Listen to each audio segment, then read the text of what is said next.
So we're here, we're here, we're here, we're live, we're here, we're live, we're here, man. So guys, this is a summit. It's a summit, and this is a crisis meeting, and I felt that I had to put up the bad signal.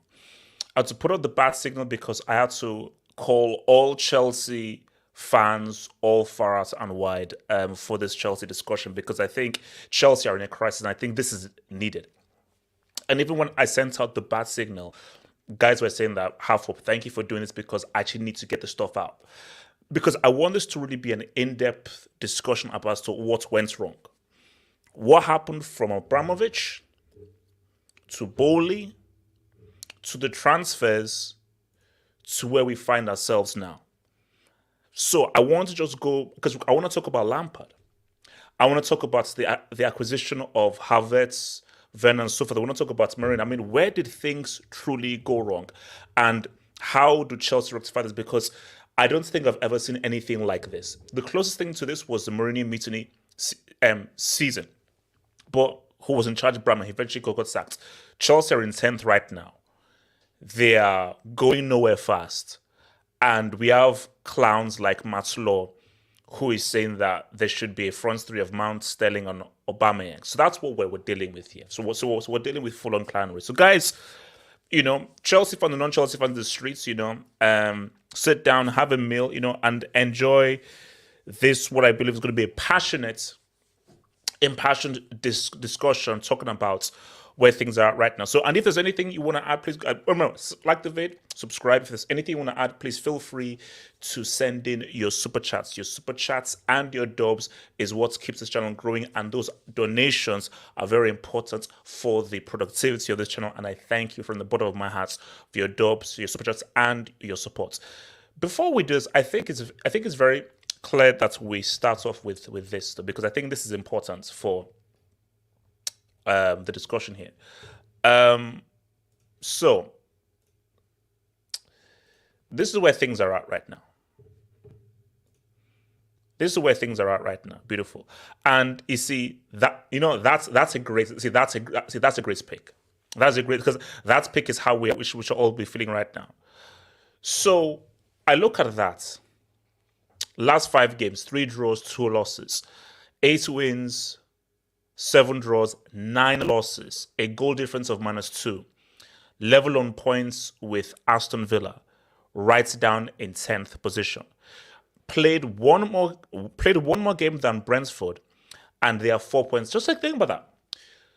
Brentford have played one less game, and they are 4 points ahead of Chelsea. So Chelsea are firmly 100% rooted in 10th position. Brighton have 2 games in hand. So this is beyond horrendous. This is beyond unacceptable. And I've already made my position clear that he has to be sacked. Because, I mean, maybe we should start there and so forth, because let's start with Hufflepuff, and then we can maybe like go backwards and talk about Abramovich, Marina, and how things got here, and with regards to Boehly. But I think as of right now, I want to get everyone's consensus on Hufflepuff. So I want to select, because I want to just do all these sections clear and clearer, because I think before we really understand about Hufflepuff, then we'll really understand where we need to go. So I just want to get everyone's thought process on this. Beautiful. You'll be a boy for this here. So, Eminence, where are you right now with Hufflepuff? Wait, can you hear me? Eminence, we can hear you supremely, amazingly well. HH, he has to go. Simple. He has to go. As of right now. So you don't think that there's any way for him to sort of rectify things? Nah. I tried to back him, HH. I tried. I really did. But he has to go now. I'm done with this guy. He has to go. Simple. He has to go. Sack him. It's gonna be so expensive, yeah, to sack him. But I don't care. Well, like now, I'm hearing that there's potentially a termination clause or so forth. So it's going to cost. So this would have had to sack his whole team, because for some stupid reason it was a 6-year thing. It's going to be like 80 million. So, and they're saying that if it's at 80 million, it breaks the FFP rules that Chelsea may have and so forth. So I don't know what the hell is that. So you are saying that no matter what, get Hufflepuff out of here. He has to. How much it's a cost? HH, I got some stats for you, HH. Oh please, please throw me those stats, because I've offended them. You know, Thomas Tuchel, who was sacked on September 6th, he won 35% of Chelsea's Premier League points. I saw that one. I saw that. Another stat. So in a run that started on November 6th, Chelsea have scored 6 goals across the last 15 games. Yeah. For context, Man United in that same time have scored 50 goals, including 18 goals from Marcus Rashford. So you can see what we're dealing with here. 6 goals from November till now. Like, HA, this is poor, man. He has to go. I'm not having it. I tried to back him. I'm not having it. He has to go now, man. He has to go. I'm done. Roach, where are you at with Hufflepuff, bro? The manager. Hello, man. Can you hear me? Yes, could hear you, bro. Yeah, thanks for having me, man. First of all, big fan of the show. It's bad. I know it's bad. It's gone to the point where, like, we've had some bad managers. Felipe Scolari, Rafa Benitez. I could go on. Rafa Benitez won us a European trophy, but I just remember especially that Brentford game, we were all screaming like for him to leave. But this is different. I'm not angry. I'm just depressed. Like, he's actually broken my spirit. You know, bro. Like Chelsea, you know, I'm like most fans. You know, I just work, eat, go sleep. That's that on repeat every day, right? And Chelsea's the only thing that I can go to every weekend. If I don't have work, I try to go to the games. Yes. I went to the Fulham game because I was so excited. We made all of our signings. I just had a feeling Enzo Fernandez was going to make it. Like, I was because I went there earlier on just to interview some fans, and there was it seems so long ago because there was genuine excitement when I went out there, because of like, man, you know, Modric, what the guys could do. There was genuine excitement. That seems so long ago. Yeah. That was before the Liverpool game when he had that little half an hour cameo. I don't even think he knew who Graham Potter was. He was just playing for him. So he was amazing for that for half an hour. And then he has another few days with Graham Potter, and Graham Potter instills his philosophy, his system, and he's actually come a worse player from it. And the only excuse Graham Potter had to say was that he had a cold. He played in Ukraine for a year. You know? So is there, because I want to try and play devil's advocate, even if I don't want to, but is there anywhere? Look, I shouldn't, but just for the sake of discussion, because I want the guy out. is there any chance he can somehow rectify this? Because my belief is, because I've been around the block long enough to know that I think he's lost the trust the players, he's lost the dressing room. And some people saying that, oh my gosh, but Arteta did the same thing. I never ever said Arteta lost the dressing room. They were doing badly and so forth. He may have lost Aubameyang, but he then went through. At no point did I ever see Arsenal give up on Arteta. Never. Because you can tell when players have given up, and Chelsea is a particular situation as well. And this is a particular situation with the kinds of players who are in this team. Because, bro, you have Thiago Silva, who's one thing. So do you think, is there any way he can win the dressing room back or correct the course? No. He can't. I think he's lost it. I think he lost it from Southampton. Going into that Tottenham game, listen, from where I was at, I said, I don't care if we lose to Southampton.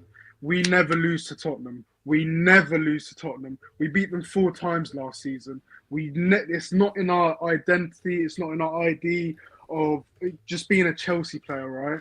And the way that these lot played on Sunday, I can't even blame the players, because you start with 4 at the back. We played 5 at the back every time we played Tottenham, and we absolutely outclassed this team by playing their formation. What do? We play 4 at the back with 2 number 8s as 2 6s. It makes no sense. So I don't. Honestly, I think giving him 2 games. What I'm hearing is that from Matt Law is that we're giving him 2 games until. But I heard different. See, one report I heard was Leeds and Dortmund will determine. Another report I read was that no, those 2 games don't mean anything. He's here for the long haul. So the Leeds and Dortmund game irrelevant. He's here for the long haul. So I don't know what to believe. All I've got to say is. Okay, let me go. Okay, so Josh, Apex, where you at with Quidditch, man? Me personally, I haven't really got any more emotions. I've lost it like over time since the World Cup. I was like, do you? Because I want to just keep changing the questions. Because should your anger be at Potter? Or are the people who hired Potter? Obviously, the people that hired Potter. That's why I always say, like, I'm not really angry at Potter. It's gone beyond that. Like, you have to look at Potter can't sack himself. And if you think as a human being and as a person, his family, why would you leave a job and not get the money that you basically deserve? You signed a contract. They owe you money, so he's not going to leave. I wouldn't leave. Nobody here will leave. You're leaving how much? How much is it? 60 million. Yeah. Worth. Like, why would you leave that? And also, I say what people are missing out is, so we say, man, why are you putting Mount in a false nine? Why are you doing this? Why are you putting that guy left and so forth? But remember, all he's won is a Swedish Cup for Östersunds. And all he did was overachieve with Brighton after having 2 pretty bad seasons where he was booed. So how much can you expect when that is on his resume? Because remember, we're not dealing with Mourinho, who won the Champions League with FC Porto. We're not dealing with Ancelotti, who won a UCL and Serie with AC Milan. We're not dealing with Gus Hiddink, who was at a World Cup with the Netherlands. You're not dealing with Scolari, who won a World Cup with Brazil. Okay, you're not dealing with guys who... You're not dealing with Sarri, who ran Juve to the last day of the season in the Serie. So, apart from Di Matteo and Lampard, who you could say, hey, I was a former player, I can't think of a more less qualified manager that has ever been hired by Chelsea in my lifetime. But continue, Josh. Yeah, like, even on that point, like, this is why I'm even more angry at Todd. Like, everyone thinks about an owner just needs to spend money on players. No, there's a lot more to being an owner of a club than just spending money on players. Like, the way you operate and the way and the hiring the manager is, if not the most important factor, because that manager manages a 25-man squad, roughly around 25-man squad. So the manager needs to be on point. He decided to hire Graham Potter before he brought in all of the football minds, quote unquote the football minds, he decided to give him a 6-year contract. Tell me how that makes sense when you yourself have said you don't want to make the football decisions. You want to leave it to people. You want to leave it to the people that know what they're doing. But you decided to fire Tuchel, which is fine. You can fire Tuchel, but you decided to make that decision and then hire a man's on a 6-year No, contract. that's He's not actually cruising because I'm saving that section for Boehly because Boehly has his own section. But so for you right now, do you sack Potter now or do you wait until Leeds or you wait until Dortmund? Because the key decision, do you wait until Dortmund and see what happens, or do you sack him, get a new manager before the Dortmund game? They need to be looking now, give him Leeds, sack him, then try get a bounce for Dortmund. That's the only thing I can think. That's what I do. Forward. I had to share the DM you sent me before the Tottenham game. Because Ford, you were very, very confident before that Tottenham game and so forth. So I haven't spoken to you since the Tottenham game. And as I think it was Roach who just said Chelsea don't lose to Tottenham. So Hufflepuff keeps breaking new ground, keeps breaking new records and so forth. Ford, after that embarrassing loss to Tottenham, a rival, 2-0, where are you at with Potter? Because that's my key question is this. Do you sack him now? Or do you give him to Leeds? Do you give him to Dortmund? Or do you bring in a new manager, hoping for a manager bounce for Dortmund? Only 1-0 down. First and foremost, good evening, guys. Forget the pleasantries, bro. I'll be honest, I'm actually in like a good mood just because of life right now. Obviously, my profile picture kind of like depicts the mood in the Chelsea fan base because it's mad, isn't it? It's mad. We got United fans in the cut celebrating their Carabao Cup first trophy in 6 years. It's mad. We're in the mud right now. But listen, I had high hopes for this manager, and it's unfortunate because of a lot of the reasons which again Apex alluded to with the owner, which we're going to get into later. But as of where we sit right now, 28th of February, 2023, he needs to go. And it's hard for me to say that because I was one of those fans that earlier in the season said that listen, yes, the season's time. done. We need to just wrap it up. Like in terms of the season, like it's fine. Let the season go. We can finish 10th. It is what it is. Move on. But there's finishing 10th, and then there's looking like a relegation team. Like right now, we are in relegation form, and like again, somebody compared our goals to Man United earlier in the conversation, but it's not even just Man United that make our goals look embarrassing. Like we've scored 6 goals since November. Like that's literally the lowest in the entire Prem. I think the next team two goals like in 2 months. 2 goals in 2 months. It's embarrassing again, and we can go over that all day. But in terms of why I want Potter gone, because for me, I'm of the opinion where like the season doesn't necessarily matter that much. Like I'm happy to finish 10th, be out of Europe. It is what it is. But my issue with it right now is that I don't want our investments, the likes of Enzo, the likes of Modric, the likes of Nani, Badiashile, to continue suffering in this toxic football. Yes, they're looking bad. They're actually declining. Like these new guys you're getting are actually getting worse, which you don't want for your shiny new freaking toy. Hufflepuff is using magic to make these guys look a lot worse. 100%. And the case study for this is you look at our season under Mourinho in 2015, where we were shocking, right? And a lot of those players down tools, etc., etc. But the difference between those guys when you're looking at the likes of Eden Hazard, Cesc Fabregas, Diego Costa, these guys are all established players at the top of their level in their peak. So yeah, they had an off-season, cool, but their confidence wouldn't have been shaken because they're in their prime. Whereas a lot of our players now are young. And if you let them suffer through this nonsense any longer, you're going to kill their confidence and they might not be able to return to our top level. And so it's difficult for Potter because, again, people want to make the comparison to the Arteta period. And obviously that there's parallels there, but it's not an easy and fair comparison because Arteta, other than the likes of Ozil or Aubameyang, who we got rid of, everybody there was just a kid.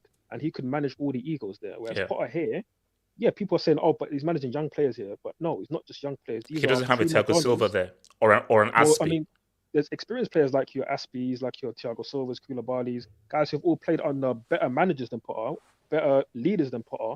So they know what good football looks like and what good management looks like. So they can question his methods, right? But also, you got all these young players like your Modrics, your Enzos, your Nonis. These guys are all like top.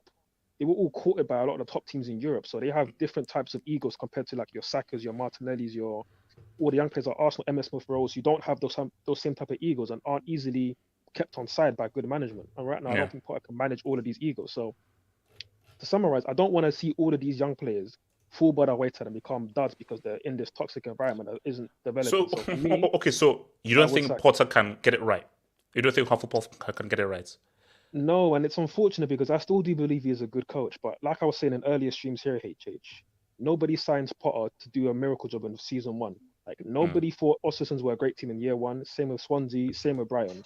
He is a project manager, and it takes time for him to implement his systems and get the best out of a team and get his methods imprinted on them. He's not a Conte, he's not a Tuchel, he's not a Mourinho who does something in year one. Yeah. So I do believe if you give Potter the time, it can work. But at this level, with these types of players, it's going to be difficult to keep them on side. And I just don't think, for me, he can actually keep the dressing room in order, because a lot of fans... No. He's lost that dressing room, bro. He's lost that dressing room. But that's the thing. Like, I don't think they're necessarily... So, right, you can lose the dressing room, right? But I don't think it's a case of, like, they don't like him and they don't respect him. I think they do like him and respect him, and they want to do well for him, but they don't fear him.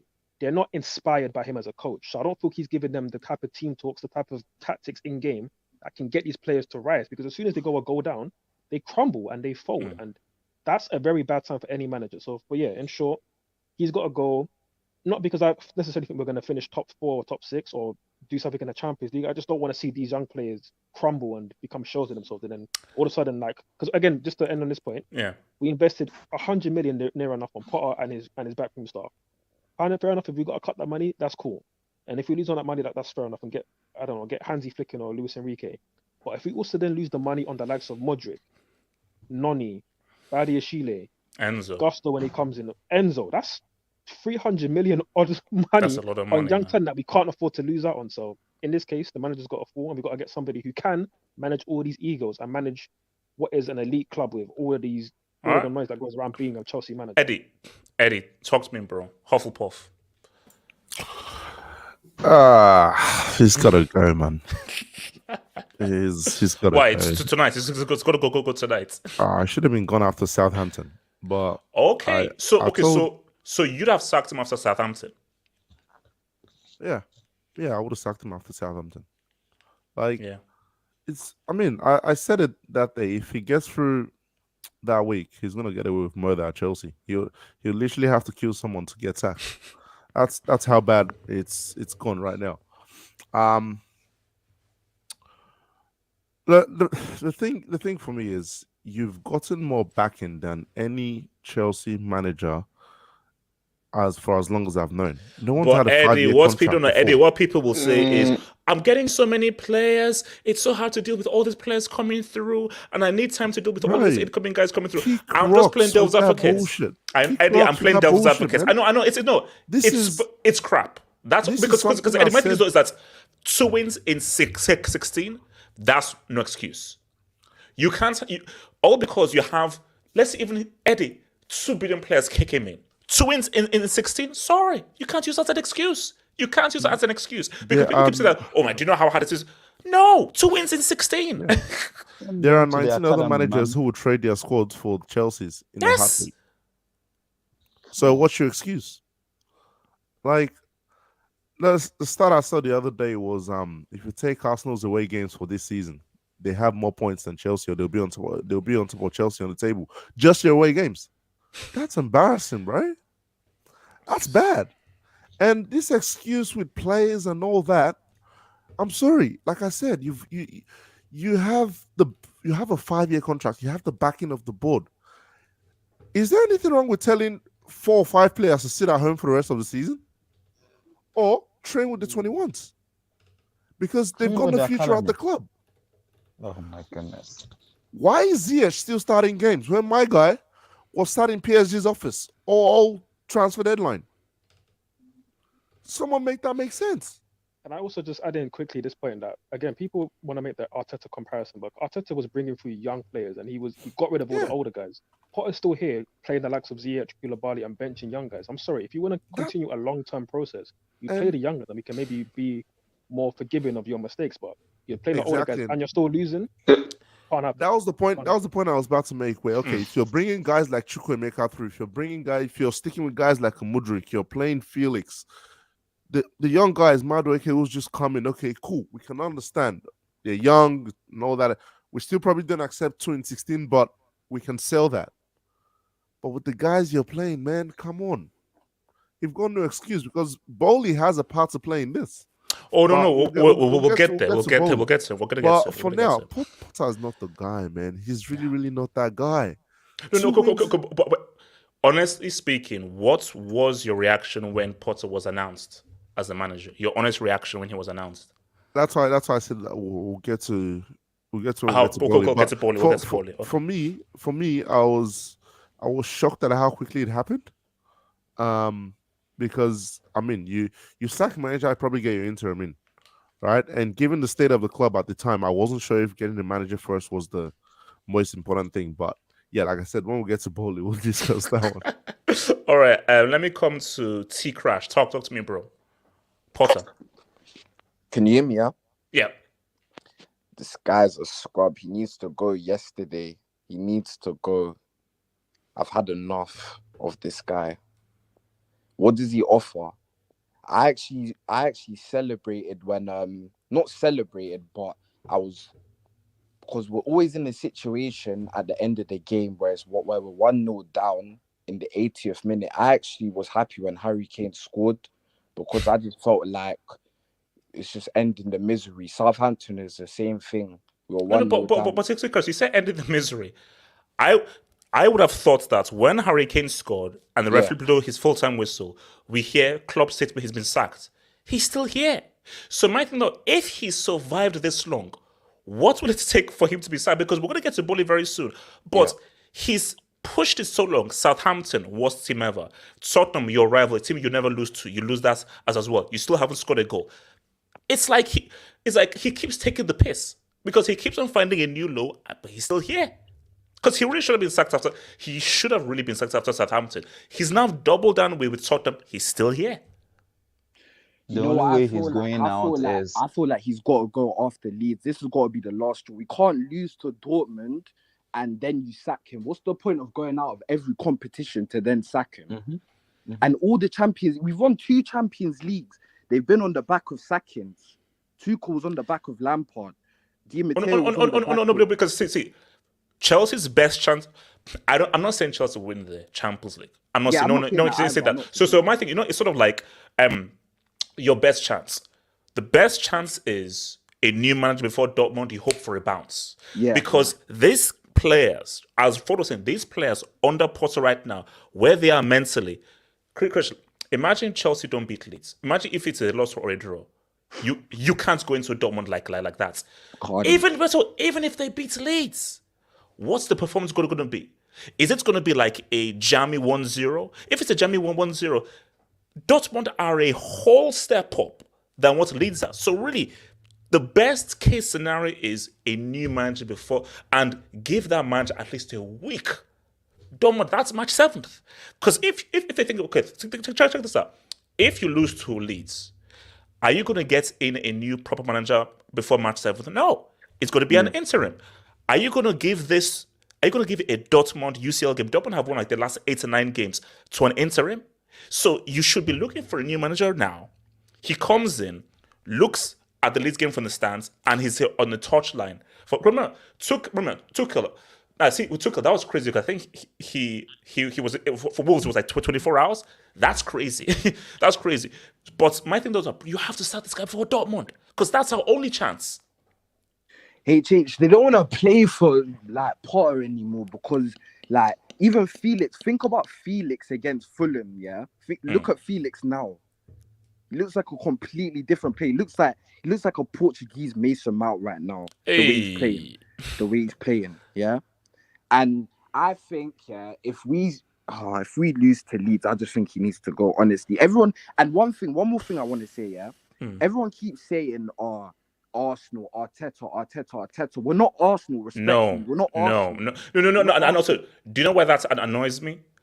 Did Arteta get 700 mil worth of players? Exactly. Did Arteta get a World Cup winner who was voted the best young player at a World Cup? So the situation of Arteta taking over a club who had just won the UCL a few years ago, who had won the Premier League 4 or 5 seasons ago. He's taken over a club who have never won the Champions League and who won the league in 2004. It's completely different. And they were already experiencing pain before Arteta came. They only won like 3 FA Cups before that. So when he won the FA Cup, it was like, oh yeah, he's doing something good for us. We can't just win the FA Cup. No.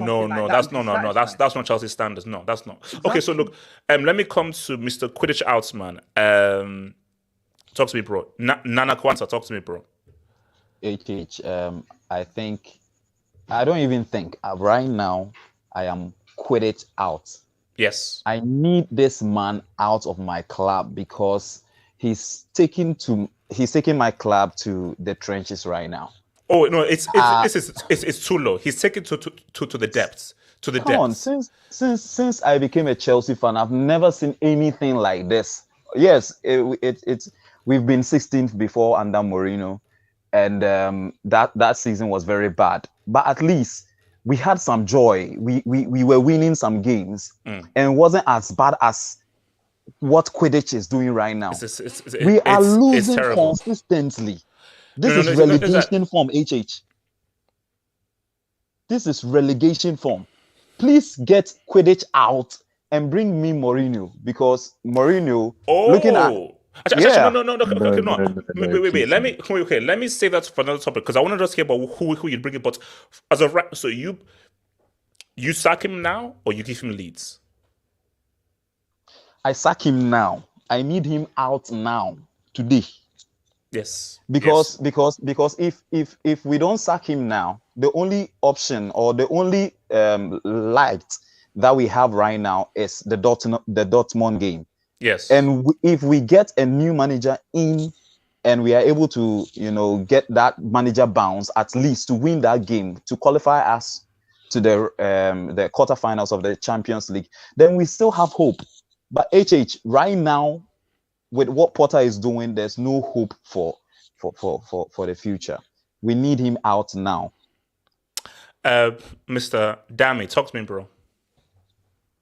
What's the question? Potter. What do you do with Potter? What's your view on Potter as of right now, 28th of February right now? What is your view on Hufflepuff, man? Do you sack him now? Do you give him time? Do you give him Leeds? Do you give him Dortmund? Ooh, well, it's too late to sack him this week.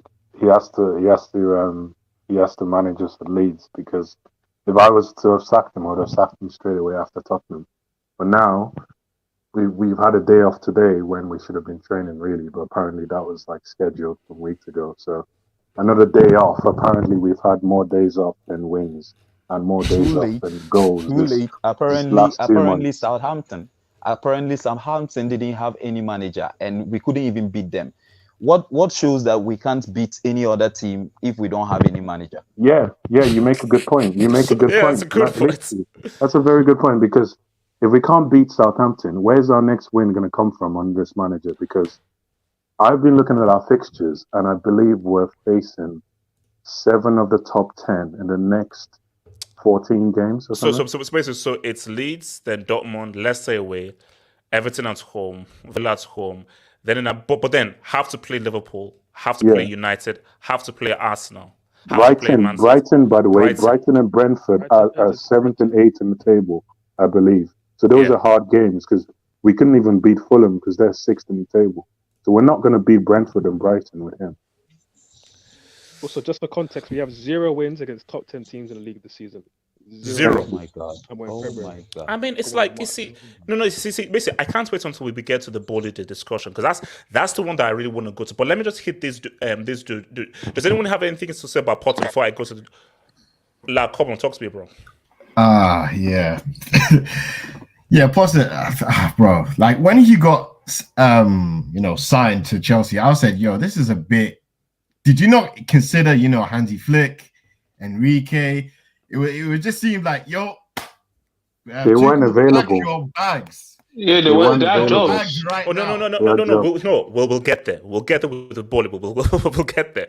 But so look, so are you sack him now, or do you give him Leeds? Like, financially, it's just like you've got my thing is my thing here is I don't care how much it costs. You made the mistake, eat the cost, because this is your mistake. So because it's your mistake, I don't hear it. So all I don't want to hear is, can you legally do it through FFP? I don't want to hear anything about it's too much. No, this is your mistake. This is the product that you've acquired. This is your mistake. However much it costs you, because you have to sack him right now. However much it costs you, sack him. The only thing that should stop you is you can't do it because of whatever what's called fair play rules. But I don't care how much it costs. You know, if it's 80 mil, you pay that 80 mil because you've messed up. Because everyone knows that this guy, what he's done with Chelsea, this is beyond embarrassing. Yeah. It is beyond embarrassing. It's a joke. AJ, do you know how embarrassing it is to go into every single weekend and go, oh my God, these guys are playing again? Like, how do you support a team and just go, these guys are playing football again, each and every single week? And the thing is like, there's no upside. There's like, say we were losing games, but we were scoring and we were performing, then I'll be like, all right, cool. It's just the defense that we need to work on. But there's nothing. There's no positives whatsoever. The team look clueless. The manager looks clueless. The team looks like they can't win a game. No. It's just. Okay, so basically, you'd sack him now. You wouldn't give him a Leeds. Who you bringing in? As someone just mentioned, I will take my chances on an I'll take my chances on an interim. No. I will take my chances with an assistant right now. It's so bad. I will take my chances on an assistant. So wait, get anybody? No. Come on. At this rate, get anybody. See, come on. At this rate, get anybody. Because something is truly, because this team is totally lost. So you're praying for a spark, a new manager spark. You know. So like, my concern isn't who you're getting. My concern is this guy needs to get away from the. Just has to get out. Let's be real. It's not going anywhere until Dortmund. This is hopeful talk we're having right now. The guy is not going anywhere. No, Kenny. No, you see. What should happen to be sacked? What I think will happen is he is going to be at the Dortmund game. If Chelsea lose to Dortmund, Kenny, I don't know. No, honestly, even if you give him to Dortmund, sacking him after Dortmund, for me, it makes no sense. Like, I've got a theory why Kenny, they want to wait till Kenny, do you know what's Kenny, my thing is this: if Chelsea lose to Leeds, they lose to Dortmund. Okay, he's still there. We'll be back a guy. Do you know what the state of Stamford Bridge is going to be like, bro? Chelsea fans because what I'm saying, this is a train. This is a total train wreck. So this idea that like, he won't be sacked, back won't be sacked. You're looking at a total train wreck. So what's going to happen is this is just going to fester and fester and fester. The dressing room will become more toxic. You'll be seeing more factions because you can tell. We saw what Enzo was. Yeah. So what it was, bro. They said that no midfielder has been dribbled past more times than Enzo. Yeah. Rhys James, our crown jewel, Rhys James, he looks lost. So our quality players are declining. So Kenny, that's why I can't wait till we get to Boehly. The more and more you let this training go because you're so stubborn and you have so much pride, it's going to continue. It's how football works. This is 1, 2, 3 of football. It's clear that this manager and his players, there's a disconnect, and these players, they can feel the toxicity happening, and there's bro. He even said it. The confidence is low. If the confidence is low, where are you going to get it from? Because you don't have the experience to regain the confidence. You don't. Yeah. Some of these players should not get away as well with some of their performances. That's what I'm gonna say. Why are all the players saying they believe in him then? I don't understand this. No players coming out and saying they Rhys James, Thiago Silva, Cucurella, like all of them. No. Come on, it's PR. You have to come out and say that. No. Do you really believe that? No, do you really believe that any of these players are? Think about this. If any of these players come out and say, "Man, I don't think it was so good. It was going so well." Bro, how the hell could he take? Imagine Thiago Silva came out and said, "Yeah, man, I'm not too sure about the training sessions and so forth." He was a bit confused. He's done. What do you mean done? It's Thiago Silva, bro. Yeah, that's Thiago Silva can say anything about Potter. He can tell Potter to his face. I'm saying if he says it in public, Potter is done. Have you seen his wife? He's officially done. No matter how bad the coach is, like no players can come like this. No. That's what I say. No one is good at. See, we don't know what these guys are truly feeling behind closed doors. I have an inkling. I believe I know, but in public, you've got to save face. I know for sure because I can read the body language. They're like, who is this dude? Because Enzo, you're coming from Scaloni and Schmidt, playing a particular brand of football with particular guys. Because I can see from Enzo's like, what the hell did I walk into? I know I got the check. I know I got the money, but Enzo's like, what the hell did I walk into? Because, bro, I came from Schmidt, Scaloni, playing a quality football where I was seen as one of the best. Think about this now. If you look at Enzo the last few games, his stock has dropped. Think about this. From being a World Cup winner and young best player at the World Cup, look at him now. Thanks to Hufflepuff. Enzo looks overweight.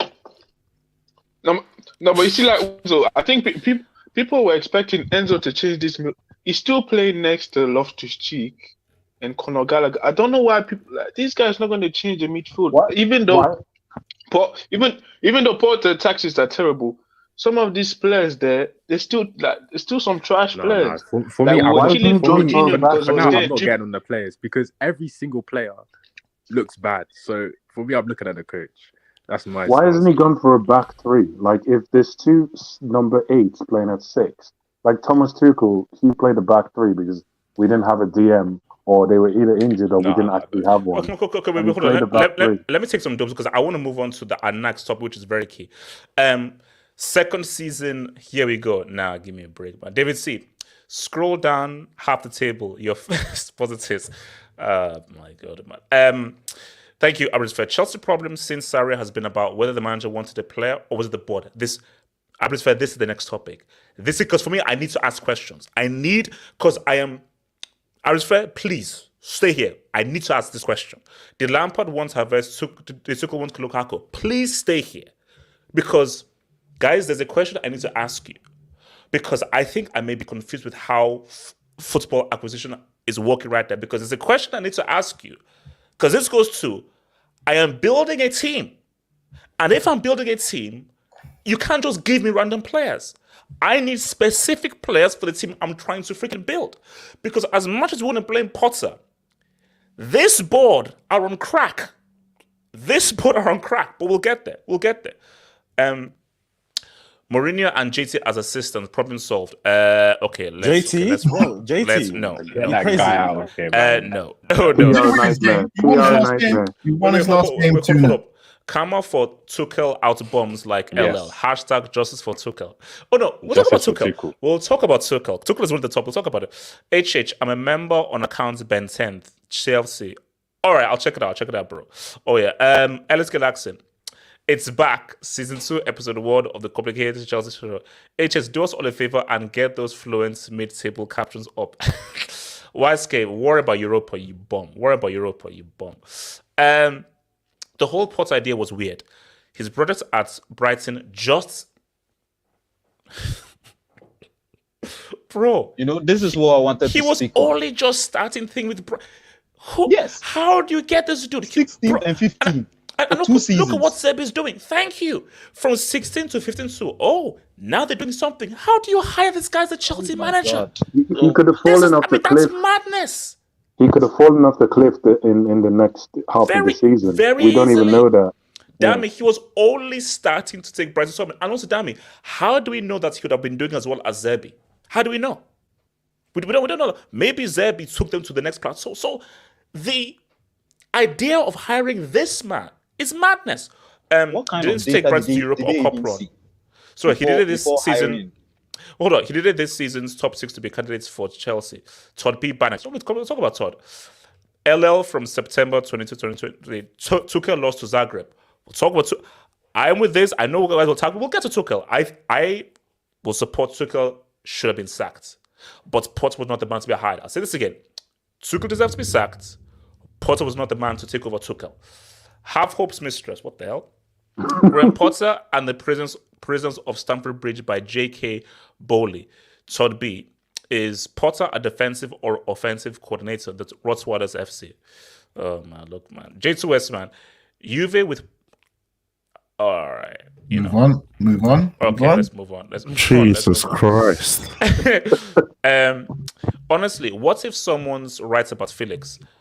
Look, there's a quality player there. It's just that the team is nonsense, man. Alhambra. First punch was Emmanuel departure and Marina promotion. Yep. Then trash signings from 2017. Knockouts was transfer ban and La Copa. Problem wasn't manager instability, but 6 years without football hierarchy. We don't need a project coach. I never ascribed to a product, bro. I don't know what everyone is on about. I never ascribed to a product at all. I never did, bro. I never did. Boehly is 30%, player 50%, 20%. Huh? No. You've got those things wrong, bro. You've got those things wrong, bro. Sorry, bro. Yeah. Mourinho free soon. Gave Cremonese their first win in Serie. Oh, yeah. Well, they lost. Miguel Rabines, man. My choices are Marcelo Gallardo, Flick, and then Enrique.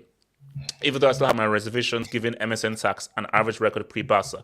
Look, anything right now is better than this guy. Anything is better. Miguel Rabines, man.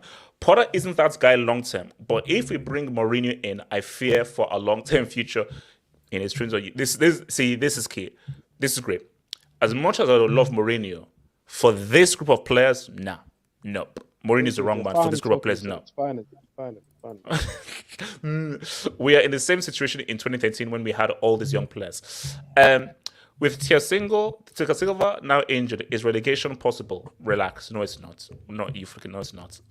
Essling and Pulisic are better than Modric and Madueke. That row equals baller. Look, well, let the manager at least play him and not take him off after 1.5 months. How about that? Betsy, need more variety on this panel. Some Potter in Chelsea supporters needed for balance. Happy to deputize. Should you not find Potter in? Sorry, Betsy, they don't exist. They don't exist. Now, this is where I really want to come in. So guys, now, where are we? Okay, 46.50. Boehly.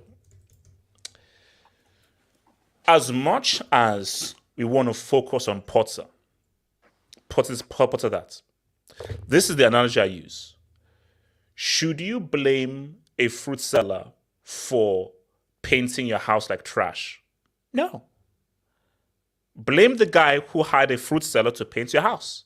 Because he said, wait a minute, why did he hire a fruit seller to paint my house? And why didn't you hire a painter?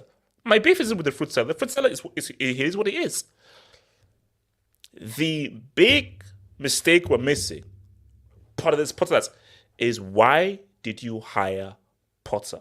You see, I can go harder at Potter if, let's say, he had the experience of Mourinho, of Pep, of Ancelotti. Then I'll be like, bro, someone of your experience with what you've done, what the hell are you doing? Then I'll be a lot more angry at him. But this guy is Ostersund's. Swansea, Brighton. Bro, I don't see an FC Porto there. I don't see an AC Milan there. I don't see a Brazil World Cup there. I don't see a Napoli there. Like, when you look at the caliber of clubs previous managers came from, and you compare it to Ostersund, Swansea, and Brighton, you say to yourself that, what kind of dumbass decision was that to hire this dude? We'll get to Tuchel and so forth. I've always said that. Tuchel being sacked, it is what it is. And we can argue about it in the next topic. Potter, you can't, as much as I had issues with Tuchel during the season and how the football was, if you told me that, okay, you have a choice, keep Tuchel or hire Potter, I'd be like, bro, okay, I'll stick with Tuchel, but surely there must be a better choice there. And herein comes the whole thing. Who was available? As everyone has said, the World Cup was in November. You put in an interim, you wait. Because there was no rush. Because do you know what, guys? The moment Boehly and his guys came in, they wanted Potter. Potter wasn't just hired after they tackled Tuchel. Give me a break. They had earmarked him weeks ago. What they wanted was, when is the best time to sack Tuchel? Because we can't just come in and sack him now, because the fans will react. When is the time where it will soften the blow? Oh, lost to Zagreb? Okay, we'll take it. Because you lose to Zagreb right now, Then you now have, man, we did lose to Zagreb, but I love Tuchel. We did lose to Zagreb, but I love Tuchel. So you can at least manage that. They can now bring your boy in. And my idea is, why were you so zeroed in on Potter? Because you're dealing with guys who you don't understand football. The closest thing to this is Moyes. But because with Moyes, it's very different. Moyes overachieved with Everton. Although, correct me if I'm wrong, Moyes got Everton into the UCL. And I think he got them to I think he got them fourth. No, it was six. Was it? Yeah, fourth. No, it was fourth, but they didn't play. He got Everton to fourth. Yeah, but they didn't play the UCL. Yeah, they didn't play, but he got them 100%. He got them fourth. He got them fourth. Yeah. So my thing but also, is fourth. Everton is a much bigger club than Brighton. There are more demands from being at Everton than there are at Brighton. But even then, for Moyes, it was a Scottish thing. Fergie wanted him. Fergie was, this is my guy. He's Scottish. I vouched for him. Let me bring him in. So it is what it was. So it really isn't like Potter. So Moyes, in a weird way, made a lot more sense than what he's had with Potter. So look, Eddie, Boehly, man, talk to me, bro. If you hear me speak about Chelsea recently, I call them work experience FC. It's because everyone's learning on the job, bro. And it's all thanks to Boehly. I mean, the smart thing you will do if you don't know much about the sport or you don't know much about European football is get some experienced heads to show you the way. And this whole thing started in the summer where, if you were going to sack Tuchel, don't buy players for him. Simple. Yeah. Because like you said, they knew from time they were going to sack him. They had issues with him in the summer. But you still signed Koulibaly. You still signed Aubameyang. You still got Zakaria on loan for one year. Plus a host of other players. Because there were two sets of signings they made. The young players, which we all knew were here for the long run. And the guys Tuchel wanted. So we could see there were two different plans anyways. Then that goes on to sacking Tuchel a day after the transfer window ends or something like that. Makes zero sense. Even with that, you get an interim manager in, you build your footballing structure before getting a manager. That's what you're supposed to do as a big club, as a proper club, well-run club. So what was the deal in bringing a manager in before the director of football, before a technical director? Because that goes on to something that happened last month, which I was kind of surprised by, but at the same time, I kind of saw made sense and I understood. Because, correct me if I'm wrong, when they employed everyone, I'm pretty sure Christopher Vivell was supposed to be the top guy as a technical director. Yeah. When Stanley came from Brighton as head of scouting or some shit like that, Stewart was coming as one of the recruitment staff as well. How is it that when Stanley and Stewart got a promotion over Vivell? Because when Stanley is a Brighton guy, he's never been a director of football before. Because the whole Brighton model was built by Dan Ashworth, who's now at Newcastle. So when Stanley was only head at Brighton for what, 6 months? So you've got a whole set of staff within Chelsea where everyone's learning on the job. The owner is learning how to run a European football club. The coach doesn't know what he's doing because he's a mid-table relegation manager. The director of football has never held that position before, so he doesn't know what to do, which is why he hasn't been sacked yet. Like, this makes no sense. And Vivell's probably looking at this like, this is not my guy. This is not the guy I would have brought in. Like, when can we sack this dude? But the roadblock right now is when Stanley and Stewart, who are more the English guys, one of them is the ex-Brighton guy who came in with Potter. So when do you pull the plug? Because I am 1,000% certain. If Vivell's TD or is running things, Potter is not here today. No. I don't think he sacks Tuchel if Vivell's there. I don't think he sacks Tuchel. Vivell's the technical director, isn't he? He's a TD, but he reports to Winstanley and Stewart now. Because at some point, he was supposed to be the top. The way it was explained was he was supposed to be the top guy. Eddie, my thing though is, what is this obsession with the Brighton model and trying to just hire all of these Brighton guys? Because my question is why? Why?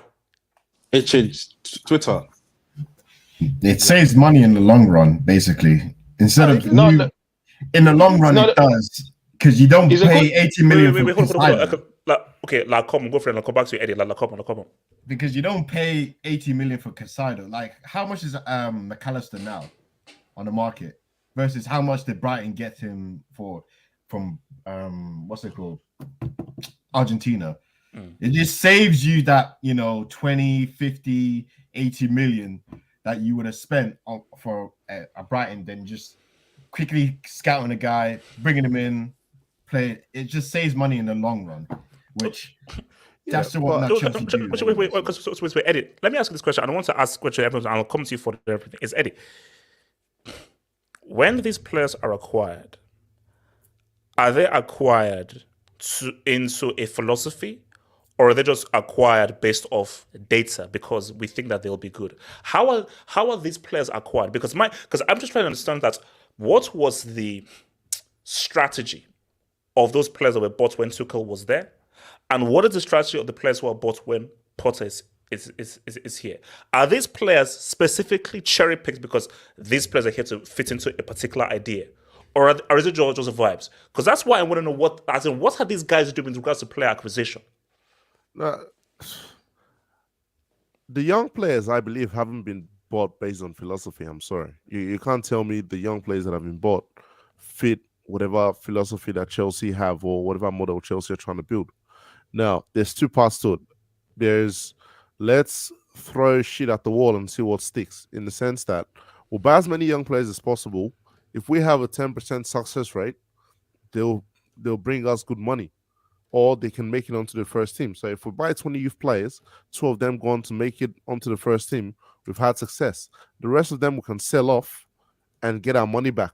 That's the only logic I see to buying so many young players in that sense. But no one can tell me the philosophy is there in terms of how you wanna embed these players in. Now, your players like your Mudryks and all that, yes, there might have been a plan for them, but at the same time, it's still vibes, man. Now, when I'm referring to the initial set of young players, I'm referring to your Chukwuemekas, your Caicedo, your Hutchinsons and all that were bought during the summer. There was no plan for them. You can see it in the way Potter has used them as well. Now, Mudryk and all that, they're more big, expensive, money signings. You have to succeed with them. You have to persevere with them. You have to embed them in at some point. So those are the ones where you look at and go, okay, maybe they've looked at a bit more data, but let's face it, they were going for other teams' targets, bro. Arsenal wanted Felix and Mudryk. Yes, we clowned Arsenal, but they wanted Felix and Mudryk. We just stepped in last minute and done the deal. Yeah. So you don't think Mudryk was got with Potter in mind, or like Potter, this is a guy that can. So what do you want, Potter? How do you want to play? We think Mudryk would be great for what you want, or he would just got independence of Potter. He was got independence of Potter, and he's shown in the way Potter has used them. Like, what are we doing? And just to respond to like Obama's thing, I get the whole thing of saving money in the long run, but I'm sorry, where has he gotten Brighton? It's not me. Club. I'm just seeing what I'm seeing on the paper. No. I'm just responding to the point you made. Yeah. Like, where did he get Brighton? Mid-table. No, but obviously the point is to try and make it up of. You're not going to move the same as, but obviously you have more resources, so it would be like a higher end Brighton, basically. Yeah, but this whole thing of not having to buy players for X amount of money. I'm sorry, that's what big clubs do. Yeah, what the heck? Players. So Chelsea now buy one get one free FC. Yeah. No. Pay as you go. Pay as you go. It's true. It is actually pay as you go. But Eddie, how stupid is that though? So Chelsea, I think it was even said that. So we should now feel happy about net spend. Yeah, man, and net spend is amazing. Yeah, where? What? No, you spend. That's the name of the game. You spend. No one cares about net spend. Just to make a quick point, I agree with everything that you guys are saying, Eddie and HH, in terms of Chelsea shouldn't just rely on buying just younger players cut price. But at the same time, you need to find the right balance between that as a big club, because you've seen the likes of Real Madrid poach top Brazilian talents early, and they're not paying top dollar for the likes of Vinicius and Rodrigo who are in their team right now. Same way Man City got Alvarez for a cheap price. Again, Alvarez and Enzo are at the same club, but one team allowed Enzo to go to another club and bid up his value to 120 million. And Man City went in early and got him for like, I think 16 million they got Alvarez for. He's now like a 70, 80 million pound player. So yes, I think you do need to find the right balance. Obviously, we've gone all the way left, and now we're left with a team full of youngsters who are quality, but it's under the wrong manager, and there isn't the right team around them to build around. So got to find the right balance in these things. So before talk to me. The Boehly board, man, like the decisions, what they're about. Like, I mean, where are you with these guys? Because I feel they're the main culprit here for hiring Potter. Players got under Tuchel. These weird 7-year contracts, and you're getting players just for the sake. You're hijacking players. You're not getting players because you have a system and a philosophy you're getting into. You're just getting what's the flavor of the month and trending. Yeah, I hear it, man. Like, of course, it's not all on Potter. In reality, it's not all on the board. Obviously, I'll get onto the board because they are the main decision makers right now with the club. But we also have to recognize that Chelsea were in a very unique situation last season. Again, there's no other club in the history of the game has been sanctioned like we were and forced to sell up our owners and then sell the club immediately and then cash in obviously the 4.2 billion that it was.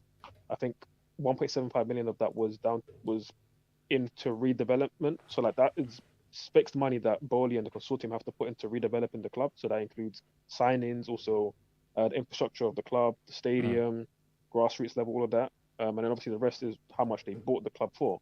So there was all of that, all of the change and the revamp backstage that had to go on with like the club. So obviously Boehly came in, got rid of the pre-existing board, everything down to even the medical team leaving and hiring his own people. So I understand that because of that, it wasn't easy to go and manage a new club and get everything how you wanted it to be. So I understand there was going to be some shortcomings naturally. To start with positives, I do think that it's not like, again, I get it's easy to now blame everything on Boehly and say that he's just been a net negative. And you can maybe make that case, but I personally like a lot of the things that Boehly's done. I'm personally a fan of the new transfer strategy that we've implemented since like later on in January, not early January. Wait. Okay, so you're a fan of the 7-year contracts? Yeah, I think amortizing the value of the players over a longer period is good because now isn't that risky? Now you're evading FFP rulings. Like you're getting these younger forward. players. What if these players turn out to be trash? For me, again, I've looked individually at a lot of these players, and I'm a fan of all of these players. Yes, right now, yeah. No, forward. You could be a fan of them now. We can't. Forward. The reason why people give 2-3-year contracts is we can't tell the future, because a player could just turn out to be a dud, injury prone, super injured, and we could predict the future. But we can now let you go if you've tied the guy down to 7 years, and we must pay him for 7 years. What if a guy gets injured for a year? What if he just becomes bad? What if he's just a bad seed? You're stuck with him now, and his wage. So, I hear that, and I kept as an example of that right now because 7-year contract, it's hard to get rid of Kepa. I understand that, right? But outside of injuries, if a player is good and the likes of Mudryk, Enzo, Noni to a lesser degree, Barry to a lesser degree, but then you even got the Santos kid, he's going to come in the summer, Gusto. A lot of these guys are good enough that they will hold their value even if they're not balling out a crazy amount. They will still hold a decent amount of value, and you can sell them. And yeah, I can get. But how do you know this? How do you know they will still hold their value? They will hold enough of a value. You can't be sure that Modric is going to still be a high value target in 2-3 years. You don't know because nobody can predict the future. Do you ever know anything for sure? No one knows football? anything for sure. Like people that we thought was. Look at Balotelli. We all thought he's going to be the next big striker. Look at him now. He's in Serie B. Like, forward. I'm sorry. Like, maybe we have to agree to disagree. Nobody does 7-year contracts in football. You don't do it in football. That's why nobody has ever done it in football. It's uncommon in football, and it's a loophole that now FFP decided to close because they see how effective it can be. Again, everybody's of the assumption now that there's a huge risk. It might not work out because we're flipping in 10th place playing like shit. Cool, I get that.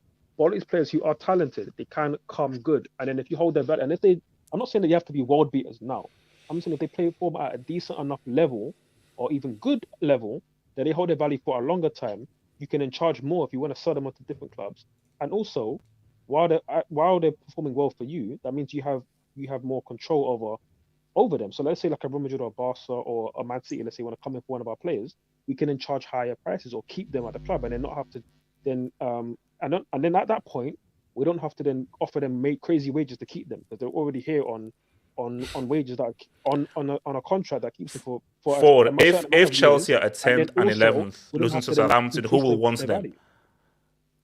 But that's the point. Again, the point isn't to be 10th place. The point is to be challenging long term. All I'm saying is that I'm a fan of buying young players and trying to build around them. Yes, you still need older players around that, but signing some of the best young talents in the world, I'm here for that.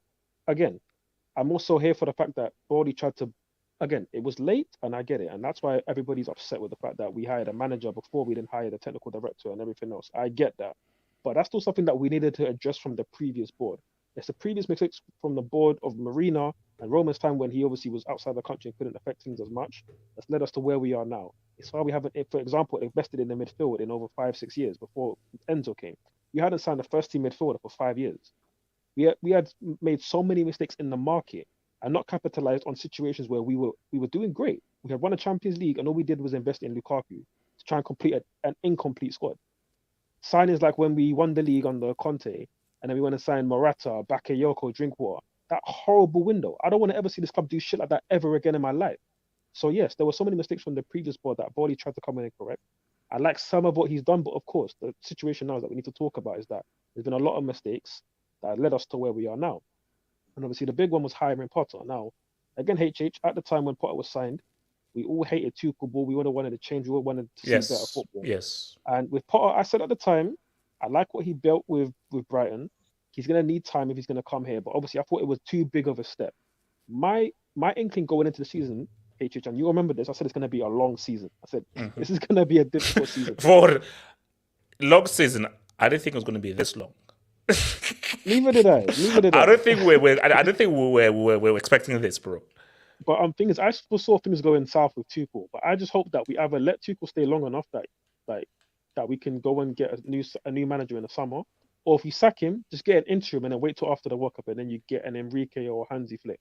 That's what I wanted. But they went early with sacking Tuchel, which again I'm okay with because they didn't align with the same vision. So it's only going to get more toxic if Tuchel stayed. And I think Tuchel himself wanted to leave because he didn't want to be being micromanaged by Boehly, who again is a baseball guy. He came in and because of the sanctions and everything, he sacked the previous board. He sacked everybody else. He was basically doing up football manager, and it's crazy because he was doing FM, and he's a baseball guy. So of course you get decisions that aren't great, and that's just what happened. But obviously hiring Potter to then spearhead this revolution that you want to do with Chelsea, being a project manager and having all of these big egos in the club, and then also hiring all these young prima donnas, your new star boys. That's so much for a guy who's got limited experience managing at the top level. Again, you look at other clubs who have hired managers who are maybe new to the league, like a Ten Hag. Ten Hag's experience is way different to Potter at Brighton. I'm not here to demean what... Bro, he went to a UCL semi. He went to a UCL semi, and bro. And he's managing Ajax. And the thing is Ajax. Ajax is a club full of winners. Their DNA, again, you can say a Dutch league is Farmers League, cool. But week in, week out, it's still Ajax. Goes into the training ground at a big club and they're expected to win week in, week out. That breeds a different type of discipline. Not just in the manager, but also in the players, and that's what you got to carry through. But Brighton is different. You're just trying to get through relegation. And I think that's the key thing. Everybody's happy. You see, that's the main biggest issue was the mentality. Look at how Potter is talking. Potter was talking as like, oh no, win, lose or draw is fine, and that is the biggest issue. I said, no, Potter isn't the issue. The issue is what he was told, and what he was. And that's briefing in the meeting because I'm 100%. Potter's in a weird position. What he was told was, bro, take your time. Win, lose or draw, it doesn't matter. Just build something. We are with you. So that's why he always looks relaxed. But what's happening now is the PR guy is saying, yo, okay, we knew win, lose or draw, but things are going badly and fans aren't as patient as we thought they would be. What Boehly thought was, win, lose or draw, people will just be happy with this being a process season and so forth. They didn't expect the vitriol from the fans and how bad Chelsea would look right now. So right now they're like, oh, we don't know how to handle this. Because the whole idea, because 100%, Potter was and that's my biggest issue. Why is Potter coming in and just on vibes? Why should this season be just about vibes? Why should this be about, oh no, we are building to win in 3-4 years? Because now, I was here before the pre-Bram era, but what about guys who were there for the Bram era? That is a huge culture change to go from you're expected to win right now to, oh no, you're expected to win in 3 years' time. Because you're hiring a guy who only gets going after 2 seasons.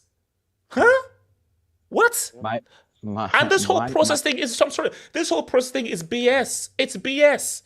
That's not how football works for top teams. No top team buys to win in 3 or 4 years' time.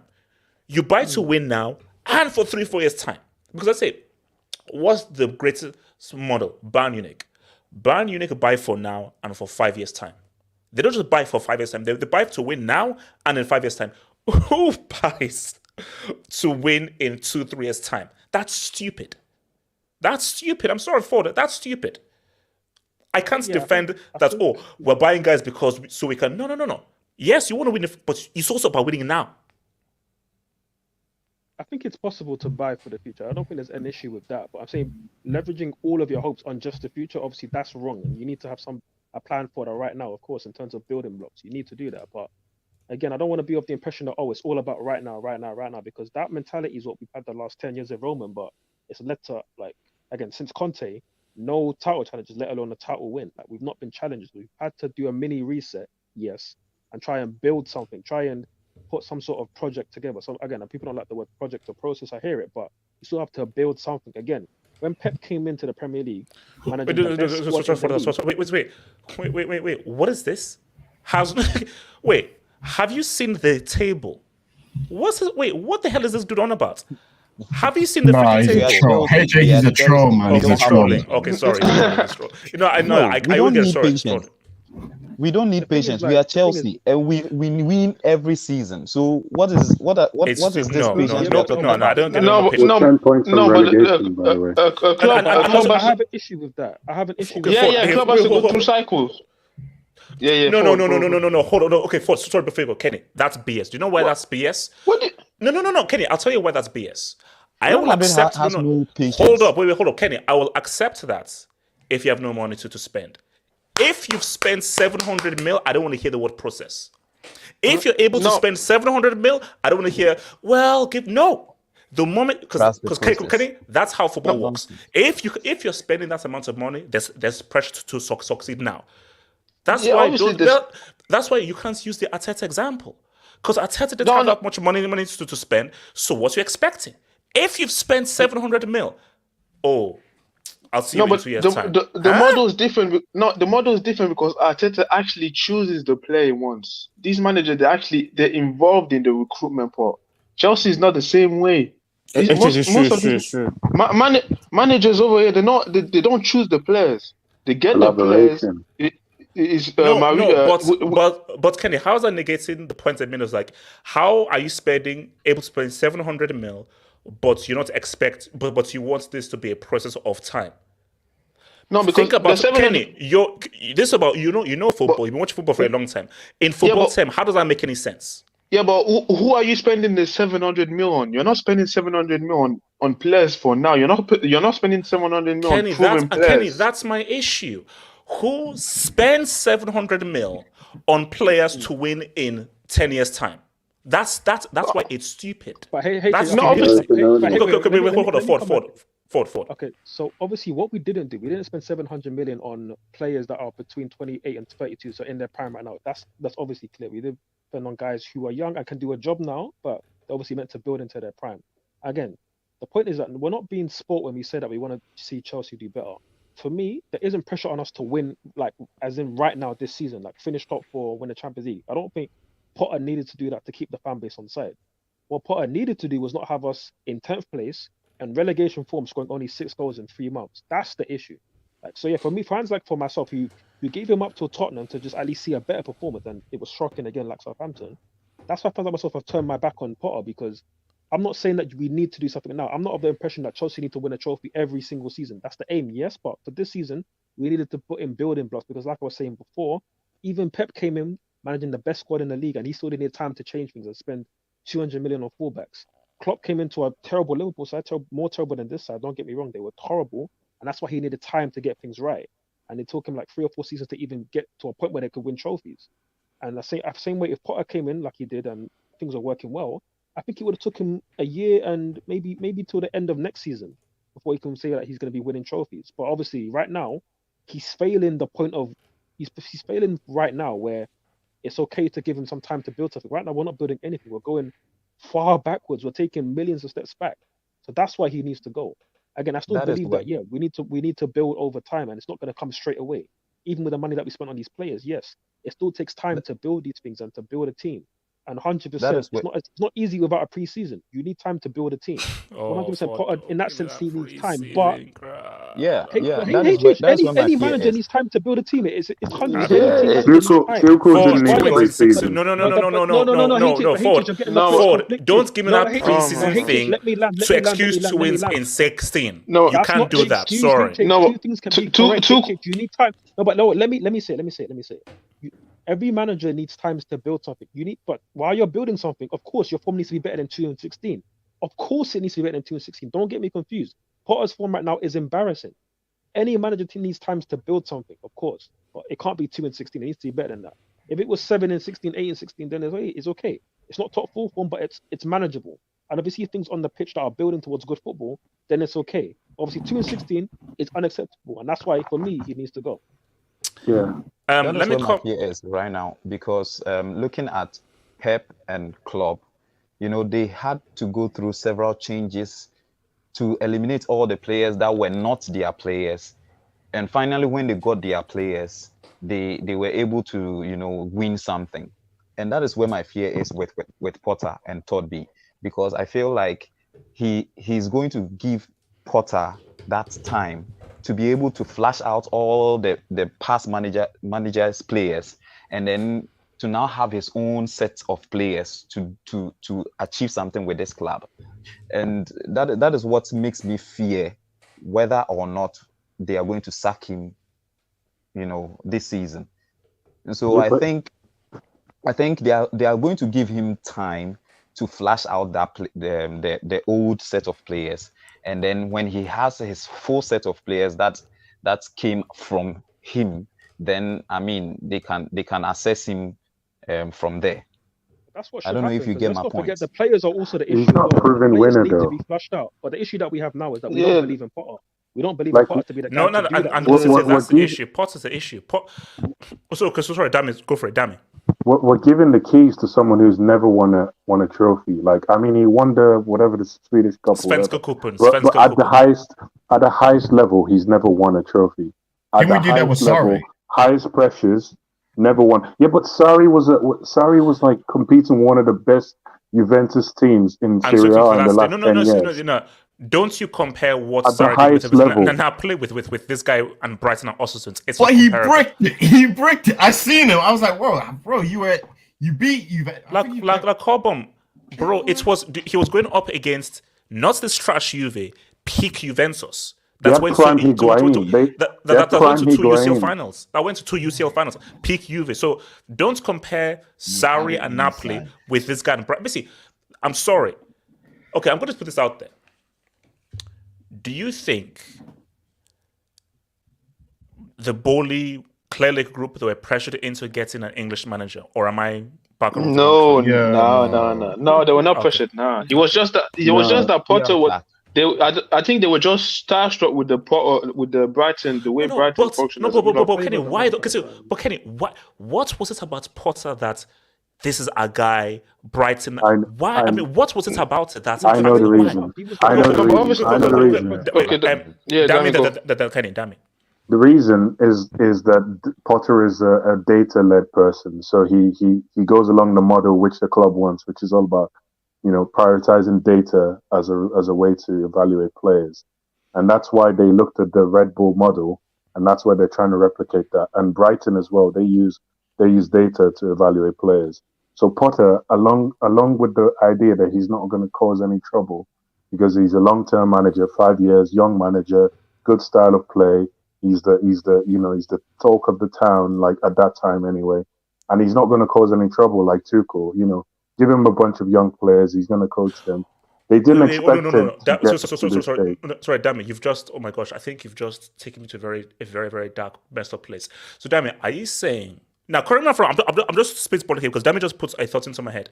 So, is this sort of like, let's try and cultivate some young players, build them up, and we can then sell them for a high price and make good business. So really, this isn't really about winning. This is just setting up some sort of system that can make good business. It's a double-edged sword. So you sign a player on a 7-year deal, and over that period they will develop, hopefully into one of the best players in the world, which by default would mean we would win trophies. At the same time, you would also have the likes of Barcelona, Real Madrid, who would be after these players because they would be the best players in the world, right? So you can command the highest values. They come in, you make the money back that you've paid for them at the upfront at the start of their contract. So it was really a double-edged sword. But then the things are you hire a Potter, you hire a guy who's not a winner. So my idea is this is really about, let's just develop this talent. If we win, okay.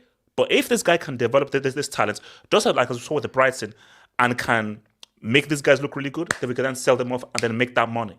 So is this really about winning or just getting a guy who can develop young players? This is the last point I'll make on this. They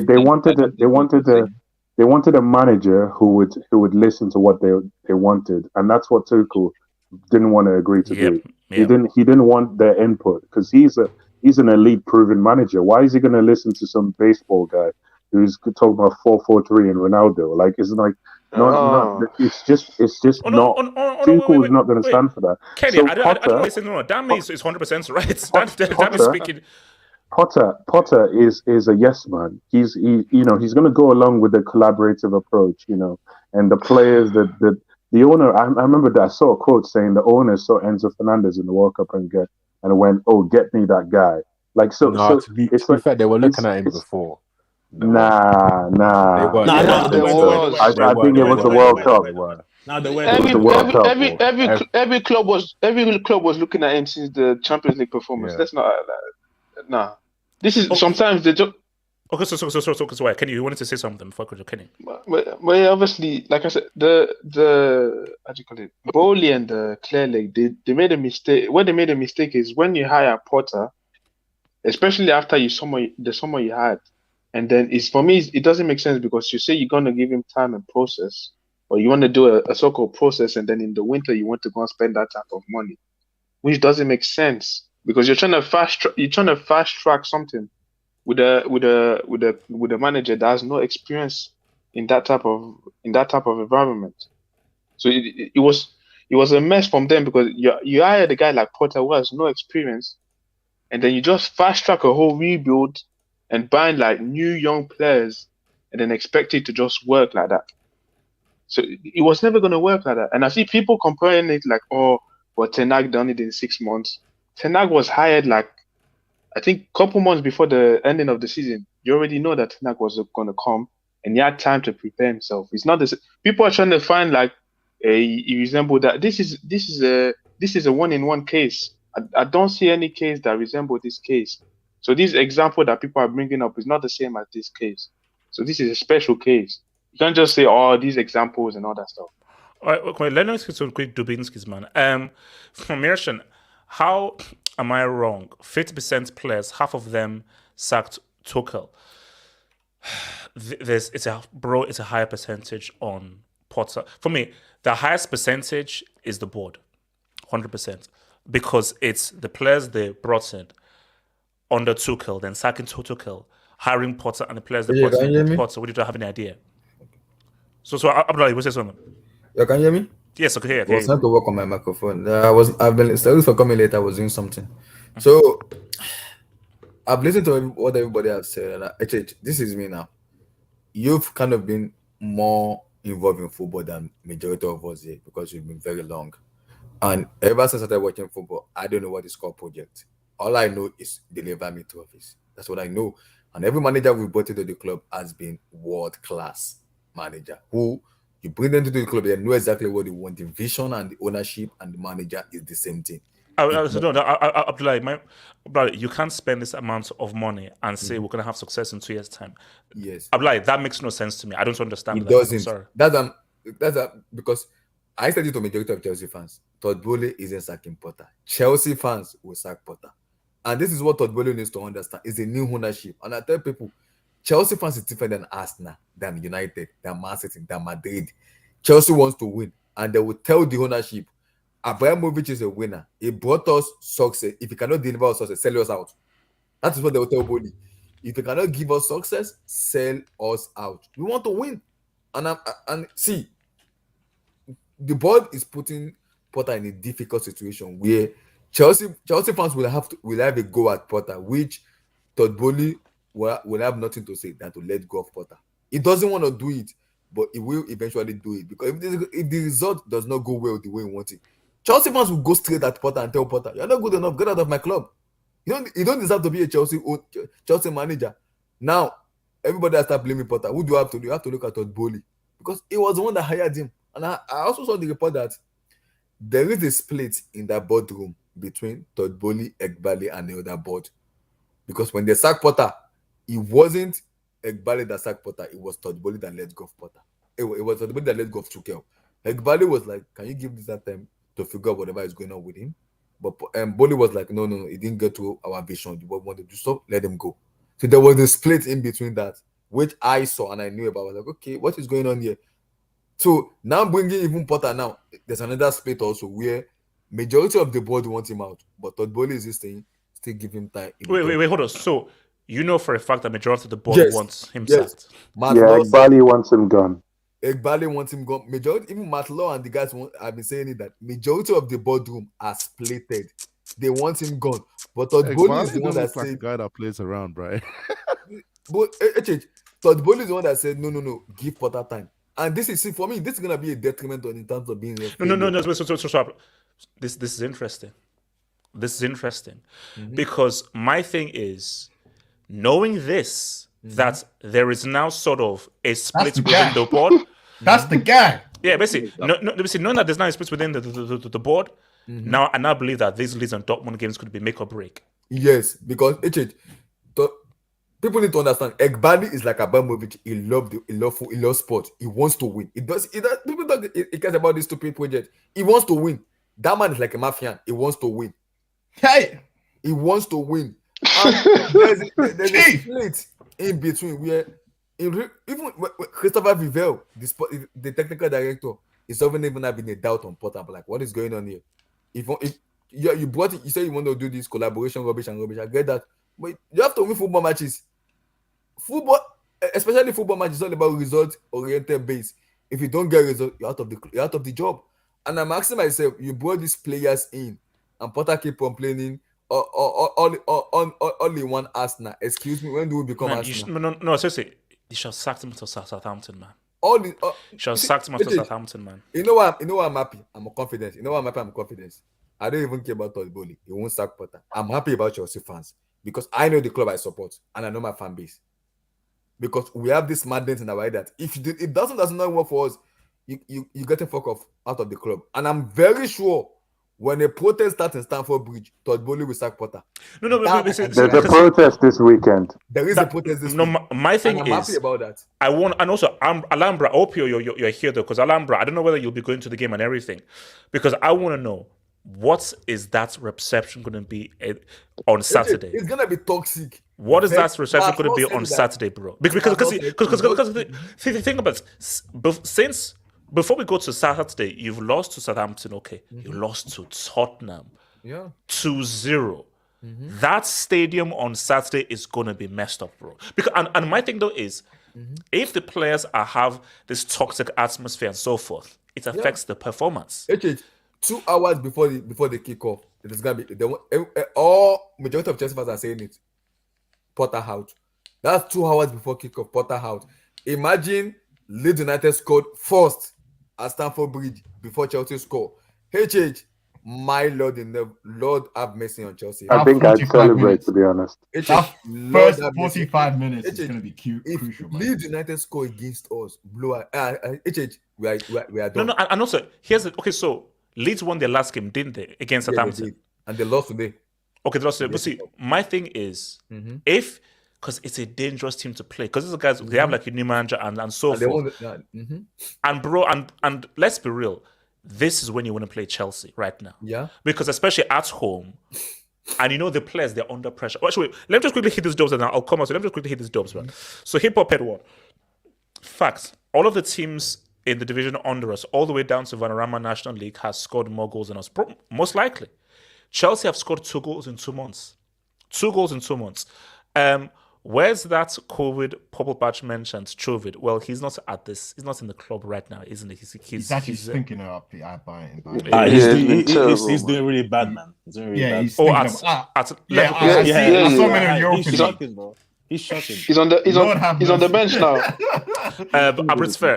If Tuchel was going to get sacked, why let him spend 250 million and sign more defenders? I believe Tuchel had a season, but fan pressure made them rush. I want to come back to this. I want to come back to the whole Tuchel thing, man. So Tuchel has won 35% of Chelsea's points and was sacked in September. That's disgusting. Yeah, I said that before. Yeah. That's disgusting. Mudryk and Cucurella. Okay, all right. It's fair. Chelsea also signed a 15-year-old Venezuelan. Huh? Also, real quick, why are we loaning out Andre Santos back to Vasco da Gama? Because you don't have a passport. So he's going back. They can't afford him as well, so he's not even signed with any club.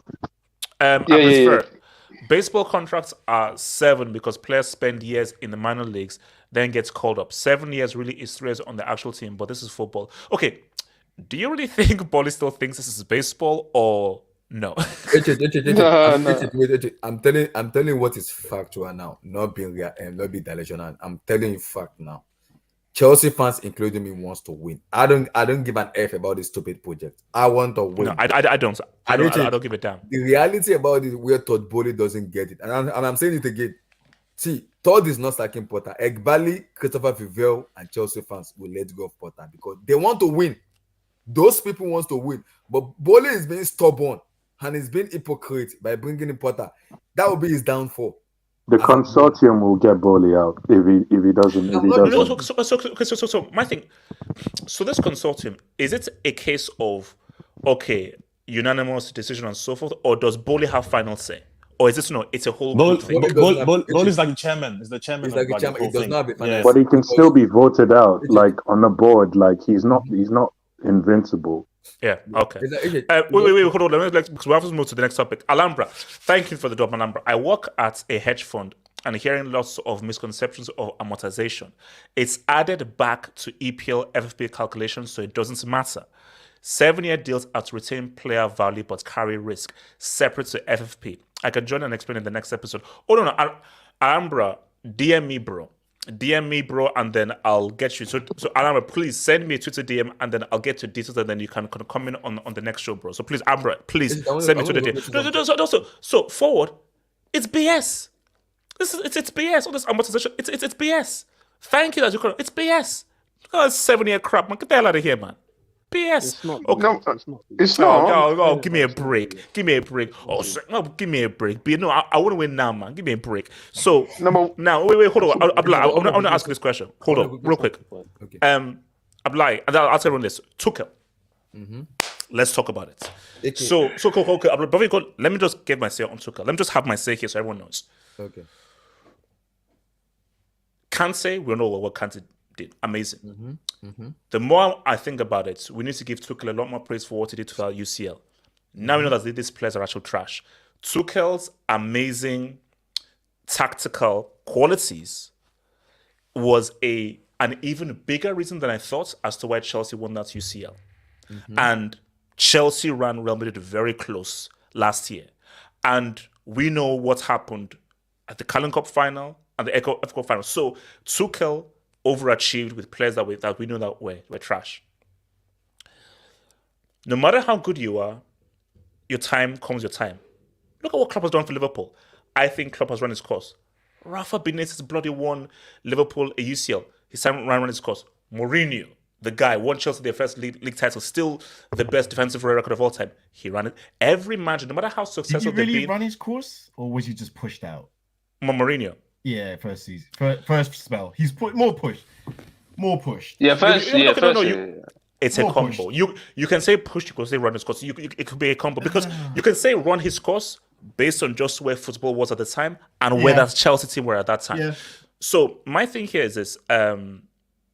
For Tuchel, I just thought that I felt, now we'll have a discussion. I felt he's lost the dressing room, he's lost the disconnect. It takes nothing away with what he's done. All because I think that he needed to be sacked because he was no longer the right manager at that time. Takes nothing away with what he did to win that UCL, which was super amazing because Chelsea were underdogs in that game against Man City. Thinking about what he had to take over from Lampard, I just felt that he was no longer the right man moving forward. But the issue is one thing that I agree you sacked Tuchel. Going from Tuchel, a guy who took PSG, a guy who managed Dortmund, took PSG to the first ever UCL final, won the UCL with Chelsea, got to 2 cup finals. To go from that to Quidditch is crazy. It's madness. Yeah. So my thing is this: if you're going to sack Tuchel, you better have a worthy replacement.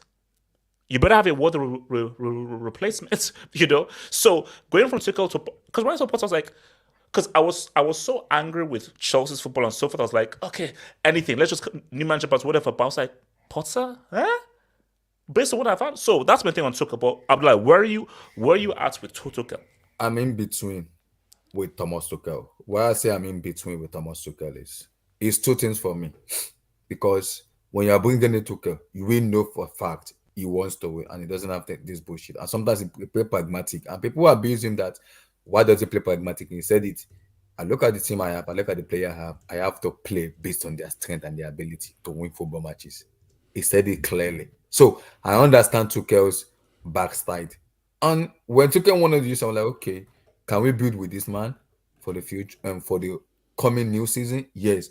But I also have an issue with Tuchel because his talent ID is -1 for me. So he needs a sporting director like Vivell who can work with him, analyze the way he wants to play, and get him the player he wants. Just like Klopp with Michael Edward, which worked very well. So that when you're doing that with Tuchel, it works with that because it will just tell him, let me just coach. You do the job on the sporting director. Let me just coach. And I will guarantee you success on the pitch. Let me just coach. That is Thomas Tuchel when it comes to that aspect. But my problem when Todd Boehly comes in Eghbali and Tuchel, they have good communication because Eghbali knew it was because of the Abramovich stuff and everything. He knows he was suffering because of his wife. He divorced his wife and everything. Eghbali understand that. It was Todd who make that decision of letting him go. Which, if you read the boardroom and say, this man just won a UCL, and with the ownership stuff, can you give him time to just build stuff and then let him do his job? But Todd was like, no, it doesn't go with Division 1. No, but I'm like, I think it was about, remember that whole Cristiano thing? And I think it was BS. I think it was disagreement. Yes. Boehly and Tuchel didn't see eye to eye. And Tuchel was not willing to be a yes man because I just won a UCL with these guys, and I just took PSG and I've just come from PSG coaching Neymar and Mbappe. I don't have to listen to everything. Yes, that you have to say. And I think that's where the problem is because Eghbali and the other board understand Tuchel's issues with him in diverse and everything. But Todd Boehly was like, okay. The conversation I had with you wasn't good. And Tuchel was like, no. I am an elite manager who wants the best for this club. I want to win. You can't tell me to toss a project where you're giving me play like this and you want me to coach them. No. So that's what the problem is. Now you brought in Potter now. I'm like, okay, excuse me, what's going on here? My issue with Tuchel is, in as much as I love Tuchel, he also has his deficiency to HH. We have to in as much as we want to praise him and give it, he also has his own deficiencies. Yeah. Because we've seen some pragmatic. I'm like, oh my lord, this is an Aram football where we're just gonna just park the ball, do nothing, just sideways. I'm like, what is going on here? Yes, the players down tools. I understand that, but I still can trust Tuchel to galvanize the team. And see, Tuchel is someone that if it's not do it, it will call you out. They'll tell you, no, this is bullshit. You don't do this in Chelsea. You want to win. Remember, Tuchel made a statement saying that there's no such thing as timing for football. Exactly. You have to win now. If you don't win football matches, you're gonna guess. You have to win now. Yeah. Exactly. So in as much I want to praise Tuchel, he also has his own deficiency too, which I understand. I get that. Now that they brought in Potter, I'm not even mad at Potter being in. I'm really hungry at all because he's being stubborn. And HH is all about ego. Because especially as an American owner, I live in America here. You see those billionaire people, they hate you when you criticize them and tell them you do something wrong. They don't want to hear it because they have the money. They have that money. That billionaire, when you tell them, no. But yeah, as much as you have money, you are doing something wrong. So okay, so were you with sacking Tuchel, or should Chelsea have stuck with Tuchel and supported him? I was 70-30. Okay, so 70 to sack or 70 to keep? 70 to keep, 30 to sack. Nah, let's not lie. Everyone, that 20. Kenny. So where were you with Tuchel then, Kenny? Let's not lie. That 2022 year, the second half of the season and that pre-season, and the football was terrible. And I know people now like Potter is terrible, but that football was trash as well. Let's not act. We were struggling to score goals as well. Yeah, Abdullahi, the football was bad. It was bad. That was terrible. Let me be real with you. This is more so. See, this is a team that's lost. That was haram football. So there's haram ball and a team that's lost. Choose your poison. Let me ask you a question. Yes. Jose Mourinho played the counter-attacking football, and we won trophies with Jose. So this scenario of possession-based running, gang pressing rubbish. Jose Mourinho won the Premier League title back-to-back with a counter football. So if Tuchel is playing pragmatic football, we want a UCL, HH, with no possession, but mostly counter-attacking and little bit of pressing team. So if Tuchel can win a UCL with that, yes, he might be playing satanic football and Aram football. This man is going through a lot of stuff where he had to divorce his wife and so many stuff. It's psychology. It happens psychologically sometimes in football. So that is where wait, hold on. I'm just going to other guys. So for talk to me, where were you at with Tuchel, bro?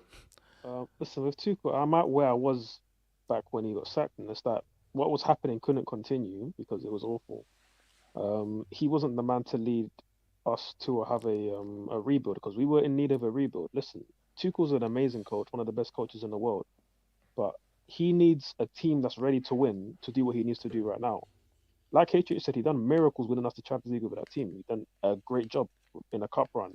But that team still wasn't ready to go and win a league title over 38 games. Sorry, that Jorginho at the base of the midfield, that defense how it was, the midfielder attack how it just wasn't ready to win a league title over 38 games. Because again, that team everybody can recognize now. We said it at the time, but we can also recognize now. It didn't have a goalkeeper that could win a league title. I'm sorry, Kepa's not ready to win a league title. And Mendy, unfortunately, has kind of shown that he's just a mid-level goalkeeper. There isn't no centre-back that you can trust to win you a league over 38 games. And I know people are saying, what about Thiago Silva? He's an amazing centre-back. And I agree he is. But you can't rely on a 38-year-old to win you a league title because he's injury-prone. And as you see now, he picked up another injury. You can't rely on him. With the midfield, there's no DM. There's no anchor that you can trust to go and win you a league title. There's no lead creator that creates chances every single game like a De Bruyne or an Odegaard or anything like that. There's nobody like that. And there's no consistent, guaranteed goal scorer in this team. So so we didn't have the pieces in place for a manager like Tuchel to win a league title. So as much as this friends like Abdullahi and others, you say that, oh, Chelsea's all about winning now, win now. Yes, we all want to win trophies right now. But it's not possible unless you have what you need to do, unless you have the players in place to win now. So for that reason, Tuchel had to go because he wasn't the manager to lead us to do a revamp. Now, clearly we understand that Potter isn't either. We need somebody in between who can win you trophies now for sure, but is also but hold on. Let me just push back real quick. But people would say, I'm just trying to speak for the protocol guys. What if Tuchel was given more time and given the players? So let's the window go through, giving the players and more time. Because if you're going to afford anybody time, you rather give more time to a Tuchel who's earned that right with way more credits in the bank than you would give a thing. So people's argument is, if Tuchel had this window that Potter had, would he have done better if he had the same window that Potter had? He would need to. Tuchel is that like Abdullah he said at the start, like he has terrible talent. Talent ID is beyond that abysmal. Part of the issue is why we didn't address the midfield. Tuchel after the Champions League said that all we need is Lukaku and we're going to win the league. And that was clearly not the case because they didn't have the creativity to break down these low blocks. Again, when people say that, playing pragmatic football can win you a league, it can't win you a league now because teams will just park the bus on you. And then how do you play counter-attacking football when you're playing teams that just want to park the bus? Like, it don't work. You need to have creativity to open up these teams. And this team doesn't have the players to do that, which is why and Tuchel couldn't coach these players to do that. We saw that these players can't be coached to play that kind of football, which is why Tuchel, we have to either get rid of all the players, in which case then you keep Tuchel. But with Tuchel, we couldn't trust him to revamp the squad. That's how we brought Potter, not because Potter is great at revamping the squad, but because Potter had the recruitment team around him to go and do that. And we've gone and tried to rebuild the squad, but obviously we've now understood that Potter isn't that guy either. I see niggas bringing up Sal Niguez. Tuchel was a Tuchel. You let me not cuss. Let me not swear. But instead of getting Tchouameni, why we didn't get Tchouameni in that summer? We got sound niggas. Can I ask you a question? The ones that said that Tchouameni isn't ready because he's playing in the French league. So let's go and get somebody proven like Sal Niguez on loan, and he was terrible. And instead we let instead we let Tchouameni go into Real Madrid, and obviously now we know what he's doing at Real Madrid. Wait, hold up. Yeah, Debbie, you wanted to ask for the question. Well, can I ask you a question? Do you think if we'd kept Maurizio Sarri, do you think he would have built a philosophy and a way of playing that would have helped us, develop a style of play that can break down, low blocks and, have like an attacking style of football that can help us win 38 games? Sarri was the guy, man. But do you think Hazard was the guy? I think that would have worked. Let me answer. There's only one forward here. Let me answer. So, unlike a lot of the fans at the time, I was a big fan of Sarri. I liked what he was building. Yes, he was stubborn to his tactics, but unlike a lot of our previous managers, he was trying to implement a style of play that can win you, that can dominate teams and win you a league title. Yes, he didn't have the players then, so Sarri needed time. And yeah, I think if Sarri had more time to work, we could have ended up building a team that actually played great football, broke down teams and could win consistent trophies. But obviously with Sarri, he got a bit homesick, he wanted to leave.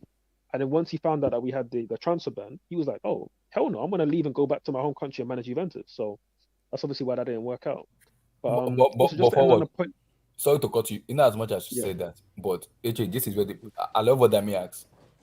Chelsea fans, we are fickle in the way that we have this love for some certain managers and we have this hateness from some certain managers. Lampard, sorry. I'm not saying I'm not talking about Lampard. AVB. I just want to talk about well, Abdullah, I am. Okay, I am. Because people Lampard, love this team will not end. This team will not end. That's why I just want to keep my mouth shut on Lampard. Because Sarri was the man that was supposed to build this 4-3-3. That was the basis. 4-3-3. By the way, the problem is because Chelsea man was like, Sarri has been coaching for a minute. What do you know about football? This is my problem with Chelsea fans. Pick what you want. Do you want to win? Or do you want stability? Sometimes I look at you and I'm like, excuse me, are you the manager? Are you like the manager who goes coach football team and stop being the football manager? I'm sick and tired of this bullshit, man. I'm tired. I want sustainability, but 2-17, that's like even worse than Frank Lampard and AVB and any other Premier League manager I've ever seen. No, but see, this whole... Okay, look, let me just quickly say this up because this whole sustainability thing, So, Alhambra, thank you for the dub. Remember, this is a consortium. It's not Todd B. It's not Todd B or bust. Other members can very easily pressure Todd B to step aside from all operations. The money comes from Clearlake, make no mistake. See, that's, I think, is... But my thing, though, is there like a split in the group or is Boehly... Because if Boehly is the only man, I'm sorry, you're one man. If the majority are saying, get rid of this dude... Boehly's just the face, but they're like just the face. No, but my thing though is there must be a split where there is a group who wants to keep Potter and there's a group that don't want to keep him. Boehly can't be. If Boehly is the only guy, then he's gone because you're only one man. Yeah. Majority of I'm telling you right now for fact. Majority of the boardroom want Potter out. I'm telling you the fact now. Want him out, but it was Boehly that is saying that give him time, can turn things around. And I'm telling you right now. Chelsea fans will let go of Potter because they do not want to settle for Mendy crazy. No, bro. In the board that want to keep Potter as well as Boehly. How many people are there in that board, the boardroom? 6 or 7. 6, 7. Is Christopher Vivell on the board? Yeah. That's like majority of the board. Wait, hold. So Eddie, where were you at with Tuchel? What's your position on Tuchel? I won't say I was all the way there with sacking him, but he was on the way for me. Part of it was performances, and part of it was dumb decisions he was making. I mean, someone mentioned it just now. He wasn't addressing key issues with the squad in terms of the midfield, getting better players in. And one key one that he lost me with was giving Azpilicueta that deal, which I still don't understand for the life of me today, because he should not be at Chelsea. I'm sorry. Yes, he's done well for the last 14 years or however long he's been at the club, but yeah, it was time to go in the summer. And that's part of the problems that we're facing right now, and Potter faced early on, which allowed most fans to give him time. But yeah, I'm not part of those people calling for Tuchel to come back. Nah, he's been sacked. He's sacked. We move on. I don't know why he's still a topic today. But people love it. No, but Eddie, the weird thing though is, I found the pro Tuchel guys really annoying. But look at where Chelsea are right now. You can still say relax, but it's like they can have a voice now based on how bad things are now. Yeah. And it's probably things are so bad right now. I don't have any cachet to say that the Tuchel pro guys should keep quiet. How can I when Chelsea are where they are right now? Yeah, but my thing is, Tuchel's gone. He's moved on. Tuchel's not coming gone. back. He's not Let coming it back. go. Like, what are you holding on to with Tuchel? I don't get it. Yes, he won us the Champions League. Are people calling for Roberto Di Matteo to come back? No, but you know, that's what what is this love affair with Tuchel and so forth? It's like, yes, he won the UCL, but did guys not see where the team was going? He was top of Chelsea. I think it's because the of real the thing about sanctions, Tuchel was that he stuck with us when we were going through that hard time, and so a lot of Chelsea fans, fell in love with him, and they still want to hold on to that more than just allowing Potter to come and do whatever nonsense he's doing right now. And so I think that is why send them a Disney Plus subscription. That's where all the other Thank stories you, make sense. Eddie, that's what I was going to say. Send them to Disney Plus, man. We don't do stories like that over here. And I think for a lot of fans, they just like the wonderful story, the Disney Plus story, the heartfelt story of because basically same thing with Lampard. No, he's Lampard though, but he's Lampard though. But he's trash. No, but he's Lampard is one of the guys. No, you get the best people for the job. Tuchel, as of right now, he simply wasn't the right guy. So guys, final topic here, man. And then, because this is now about moving forward now, so let me just hit this. So La Coba. Yo. What now? So okay. Are you on sacking Potter now? Who do I bring in? That's where I'm going. So if you're on sacking, because I don't know whether are you on sack Potter now or it's literally HH. You can give me a bum off the road. If you say this bum has won something, Potters, pack your bags today. So leave. Okay, so would you do an interim, or would you bring in Enrique, Zidane, Pochettino? Who would you bring in? I think an interim right now would definitely just help the squad get back to. Do you know the potential interim is? Yeah, go sitting, can JT, bro. I do know that guys have put around, man. HH, if we win the CL, and JT takes off his top, reveals a trusty kid on the that guy is sick. And do you know what's so scary? This is the kind of owners that would get John Terry in. You know he works for Chelsea. You know he works for Chelsea. Yeah, no. Yeah, he posted a picture the other day. Yeah, no. Do you know why I'm so scared? Is because Boehly was in a Twitter space. So these guys want to get the fans on their side. What would get the fans on their side? Because Tuchel coming back ain't going to happen. They're getting John Terry. So proper Chelsea are squad. Super prime. Yeah, this is what I mean by Chelsea have played all their cards. Like you've already did the manager bounce. You already spent in January. You've done everything that you can, and you're still screwed. So there's nothing you could possibly do. Would I sack Potter? in the lot, yeah, you have to, because it's just getting toxic now. No, because I think no. But my thing is, what do you do?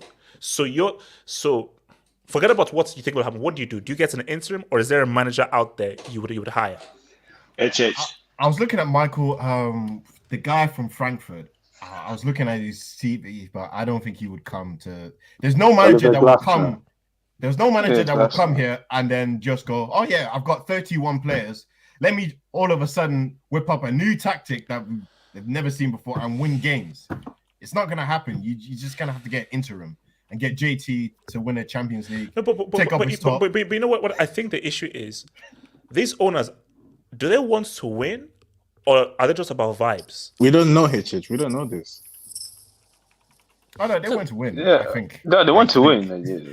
When you buy a club, no, Kelly. I know everyone wants to win, but everybody wants to win. But there are guys who really want to win, and they put pressure upon you winning, and they put demands upon you winning. Everybody wants to win, but they're very of course, Southampton want to win, but there's not as much pressure to win as Southampton than there is with Man City and Bayern and Real Madrid, So there's great pressure to win as Real Madrid than there is at Southampton or Pescara. They want to win off the pitch as well, not just on the pitch. That's the difference, and that's why I'm scared this is going to be like a Man United under Ed Woodward, where eventually over the next few years, like we're going to start prioritizing social media posts and Tottenham with their new deals and stuff. Like that's just what I'm worried about. Wait. Ford. Who would you bring in? I'll come to you. Ford. Who would you bring in now? Before Tuchel got sacked, I wanted us to wait till after the World Cup and bring in Luis Enrique. Now, given the fact that we have Vivella on the board, even though like he said, he's not got as much power as he should have, and it's been given to Paul Stanley and the Shields guy. I think given that, I would probably go with Hansi Flick. I think Hansi Flick's a good fit for who's on our board currently, especially Vivell if he gets more power once Potter leaves. I feel like, listen, there's people talking about Gallardo, the Frankfurt manager, everybody's like Poch, who are like inferior, maybe good project managers but for me, don't get Poch. For me, 100% don't get Poch. Don't bring it. Like that's been a fractured fan base. How'd you lose? But my thing is even if you bring in one of these managers who in theory can build a squad or whatever, you need somebody who has the experience to manage Chelsea right now. Somebody who has experience in big dressing rooms, with dealing with personalities, motivating squad, inspiring people. Because again, with Potter, I'm gonna say it again. People may disagree or whatever. I don't think Potter's lost the players. I think the players still like him and they still respect him. But like I said earlier in the stream, he doesn't inspire the players. He doesn't instill fear in these players, and that's why as soon as things go bad, whatever Potter says to them, it doesn't stick with them in the bad times, and they can't grind out any kind of performance. But you need somebody who can motivate these players and get the best out of them. And for that, it needs to be a big manager who's managed big players in the past and has a CV. You can chat to these guys like a Thiago Silva, like an Aspilicueta, like a Koulibaly. So for me, Hansi Flick's probably the best available that we can get, unless we can somehow swindle Zidane into managing this team. But Hansi Flick's not available. You don't know. You can't get Hansi Flick. You buy him out of Germany. You buy him out. You pay enough money. You wouldn't betray his country. Why would you wouldn't betray his country? Ford, he's German. Why would he not? Ford. No, he just Wait. He's not living on this World Cup. Ford, let's be real. He's German. He's just talking about Germany. Yeah. There's no amount of money that you will give him that he's going to leave Germany for that. It's not happening. He left. Actually, it's Germany. Bayern in Germany. HH, you might have a case because the next Euros is in Germany. So I think that's what their long-term project was, to have him manage. Yeah, so he could leave it before the Euros at Germany. No. But at the same time, right? So at the same time, right? If we put Hansi Flick to one side, the only other big name manager that's not Zidane, because I don't think Zidane's realistic. The only other big name manager that fans will be happy with is Enrique. But if you bring in Enrique, right? So for a start, not Jose, but if you bring in Enrique, right? For a start, is it even likely that he would want to agree to manage under Boehly? You just sack Tuchel and then sack your project manager inside 6 months. It's unlikely. But even if you get Enrique and he wants to join, Enrique's trash, bro. How is he gonna work? How's he gonna work with these players? Like, what if he decides that he wants to have a different type of wingers? Like he wants to have technical inside forwards, like Danny Olmo. Like if he wants that kind of winger, then all of a sudden Mudrik's a bust. Noni's a bust. He won't want those kind of players. But Ford, can you see how these guys have so screwed everything up? It's They've mad, so bro. screwed everything up. I've been saying for time it's peak. No, because Ford, Ford, the issue is that any manager you've come in, look at the mess. All these players, does the manager want this? Unless you can get a quick fix-it guy who can just get with any players. If you're getting a guy with a philosophy, I'm like, wait a minute, I don't vouch for these players. So you now have to not spend another 500 mil. But you already have these guys on 7-year. God, you already have another these guys on 7-year contracts, so you have to use them. You can't spend another 500 mil. So I think, what is what I said? Player acquisition is so important. It's vital. Player acquisition is vital. You can't just buy any players. Every player you buy has to be fully catered for. It's any player you buy is important. So my thing is, if you're going to get another manager, do they know how to use these players? Because here's the thing. If you're interviewing for a manager, you must say that, can you win with these guys? Yes or no? If you say, well, I'm going to do, no. Sorry. You can't spend another 500 mil. These are the players you have. Can you win with these guys? Yes or no? That has to be the first question. And if it's Luis Enrique, I don't know. I don't know whether Luis Enrique will look at this roster and be like, oh yeah, Modric, Sterling, Enzo, okay. Just to end my last point, like I completely agree. Like you need a manager who can work with these players, but I also think with the talent that we have here, we definitely need work. We definitely need a good manager to make it work, but we also don't need that much. Like for me, I think if we get a good goalkeeper in, that's one thing sorted. If we get like a proper DM, that's another thing sorted. And if you get a striker who can bag you goals, and then for me, I think that's an Ivan Toney type. Even though right now he's facing the law right now, the whole charge. If you can get a striker that works, for me, you only need like 3 or 4 top pieces, and you have a team that can challenge for a league title. So we're not that far away, in my opinion. I think Wait, I'm not sure about I would like to talk to me. Like, where were you at for? Wait, quickly. For people that say we're not sure, how much you're telling me we need 7 or 8 players on top of what we have already? Like, I'm saying 5. We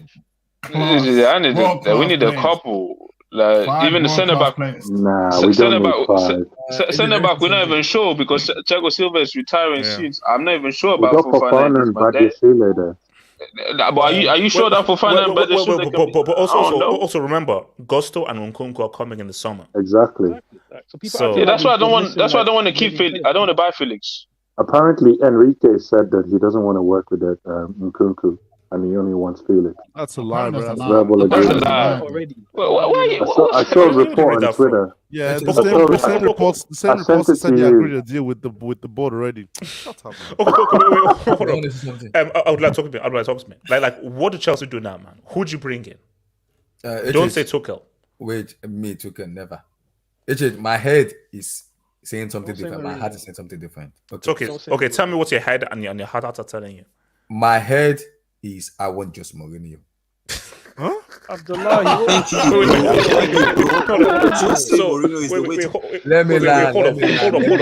I would like to remember the head is the one that's objective. The heart is the one that's emotional. Are you sure you've not had it mixed up? Wait. Okay. The reason I said I want Osei is yes, people might say Osei is washed. I understand people, but wait. No, hold on. What is okay? So your head is Mourinho. What's your heart telling you? My heart is anything to them. Okay. He's not English. What the hell? Okay, Mourinho. Explain why your head is with Mourinho. Okay. Why my head is with Osei is you bring in Osei automatically. You know, see, this is what Chelsea need, and people need to understand something. Osei is a character. We need a character in Chelsea right now as a manager. Potter is a mannequin. He's a mannequin that just stands there like a statue, doesn't do anything. Chelsea need a character as a mannequin. You need someone that when the player look at, we are in trouble. That is just Mourinho. And sometimes see this rubbish Matlaw, rubbish Simon Phillips, this rubbish they are doing is getting on my nerves. You need a manager that will have a go at them. That is Osei. Osei will have a go at them. Excuse me? I know Chelsea from day one. This is my home. This is my club. If you want to say bullshit about Chelsea, this is not your place. Get out of here. But Abdullah. Wait. Abdullah.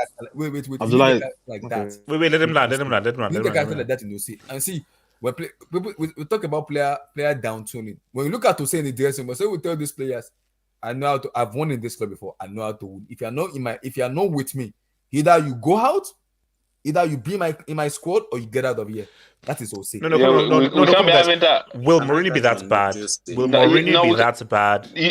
You see what Abdullah just. We can't be having that. Like, especially with these young players, that we can't be having this guy. Because they're gonna cry. It's not that. No, but it's not that. No, but if Jose comes here, it's to win. It's to win directly. The squad right now is not scared. There's too many young players. Abdullah though, Kenny has a point. Yes. Look at this crop of players. Mourinho can't win with these guys. Okay. These particular players and so forth, with dealing with their character and so forth, Mourinho cannot win with these guys. Not with these guys. I want to tell you something now that Jose Mourinho will win with this team. I can tell you that right now. These players, yes, because they don't have the character. Come on, they don't have the character. They don't. The head drops after they score a goal. They lose a goal. Abdullahi, we know Mourinho. He's our guy. We know him and young players. That's a horrible mix. This team is gonna implode. It's gonna implode. But something you guys need to understand is. We all talk about young players. I think Jose Mourinho play young players. It's about if you are good enough to play for Jose, you will play. It's very simple. These players right now, Enzo has won the World Cup. Thiago Silva has won. So we have players that are characters that have won trophies. Jose coming in is like a character where you no. But I'm like, no. The issue is this. These guys. This is the stupidest problem that we're in. This Clearlake people. They bought in view of a project. Yeah. Mourinho is a win now manager. You can't bring a win now manager when you've acquired via a project. That's the issue. So you have to bring in a guy that's a philosophy guy that can work with young players because that's what has been acquired. It is what it is. You get Mourinho and you buy while Mourinho is there. Where Mourinho cannot advise you, I want him. You don't just have players here, bought them for someone on the manager, and you bring Mourinho in. No. But it's not going to work. I get what you Let me land. Look at this Roma team.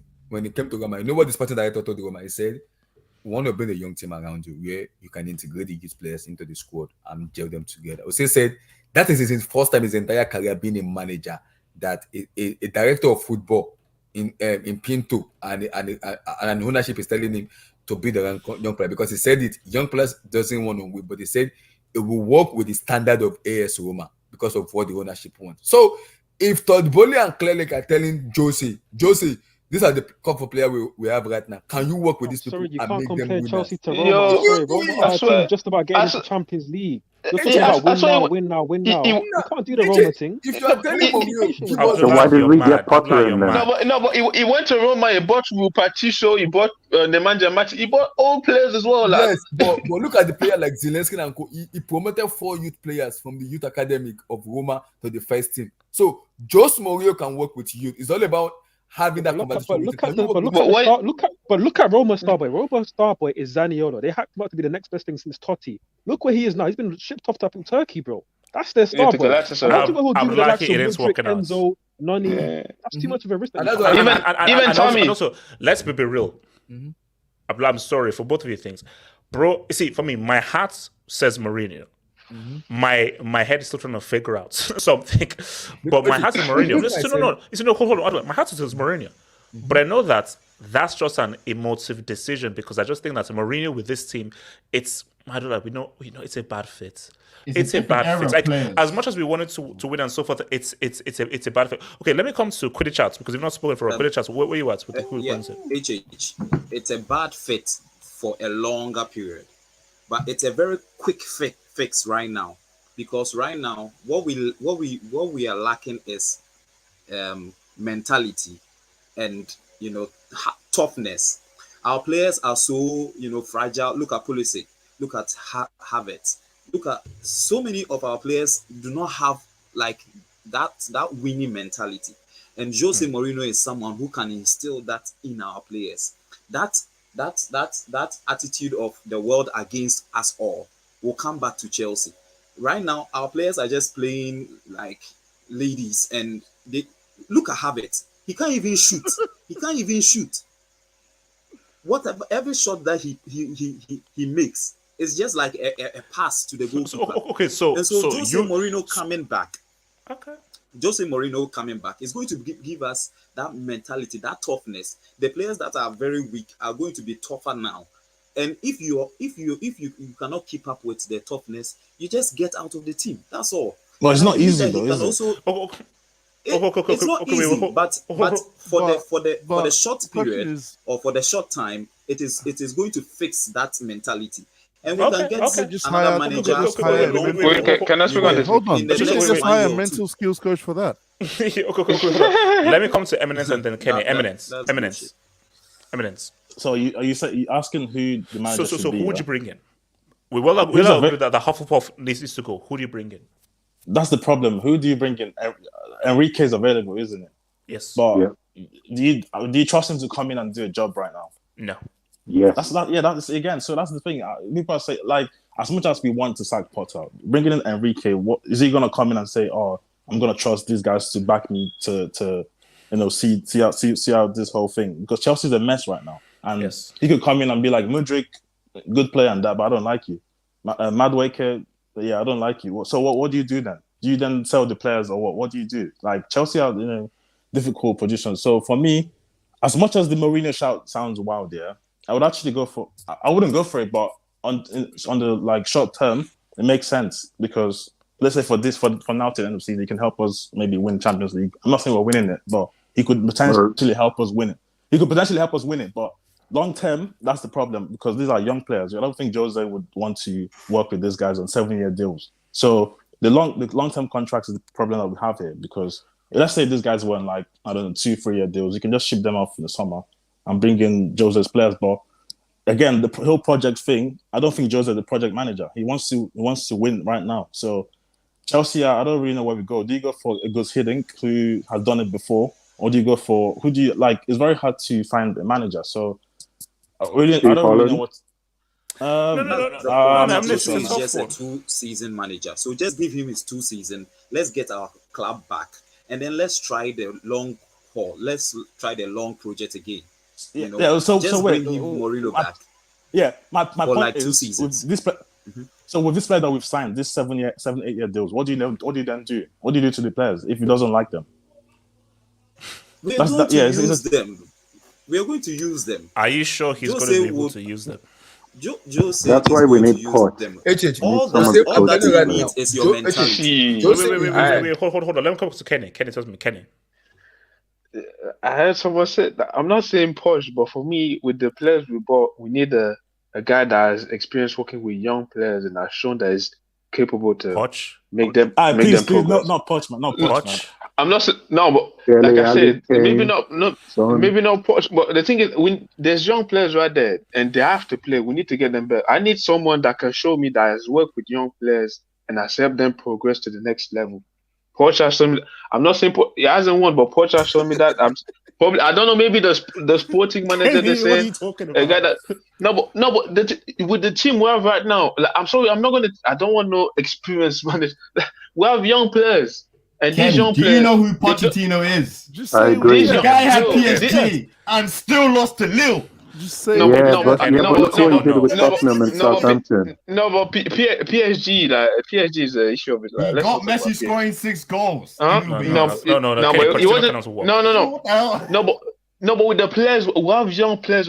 I'm sorry, I'm not taking no Jose Mourinho. I'm not taking no experienced guy, a winner guy. I need someone that is gonna help these young players progress, because they just signed 7-year contract. Like, I'm sorry, if it's between sacrificing something, I can't have Mourinho sacrificing these guys like Maradona sacrificed himself or however.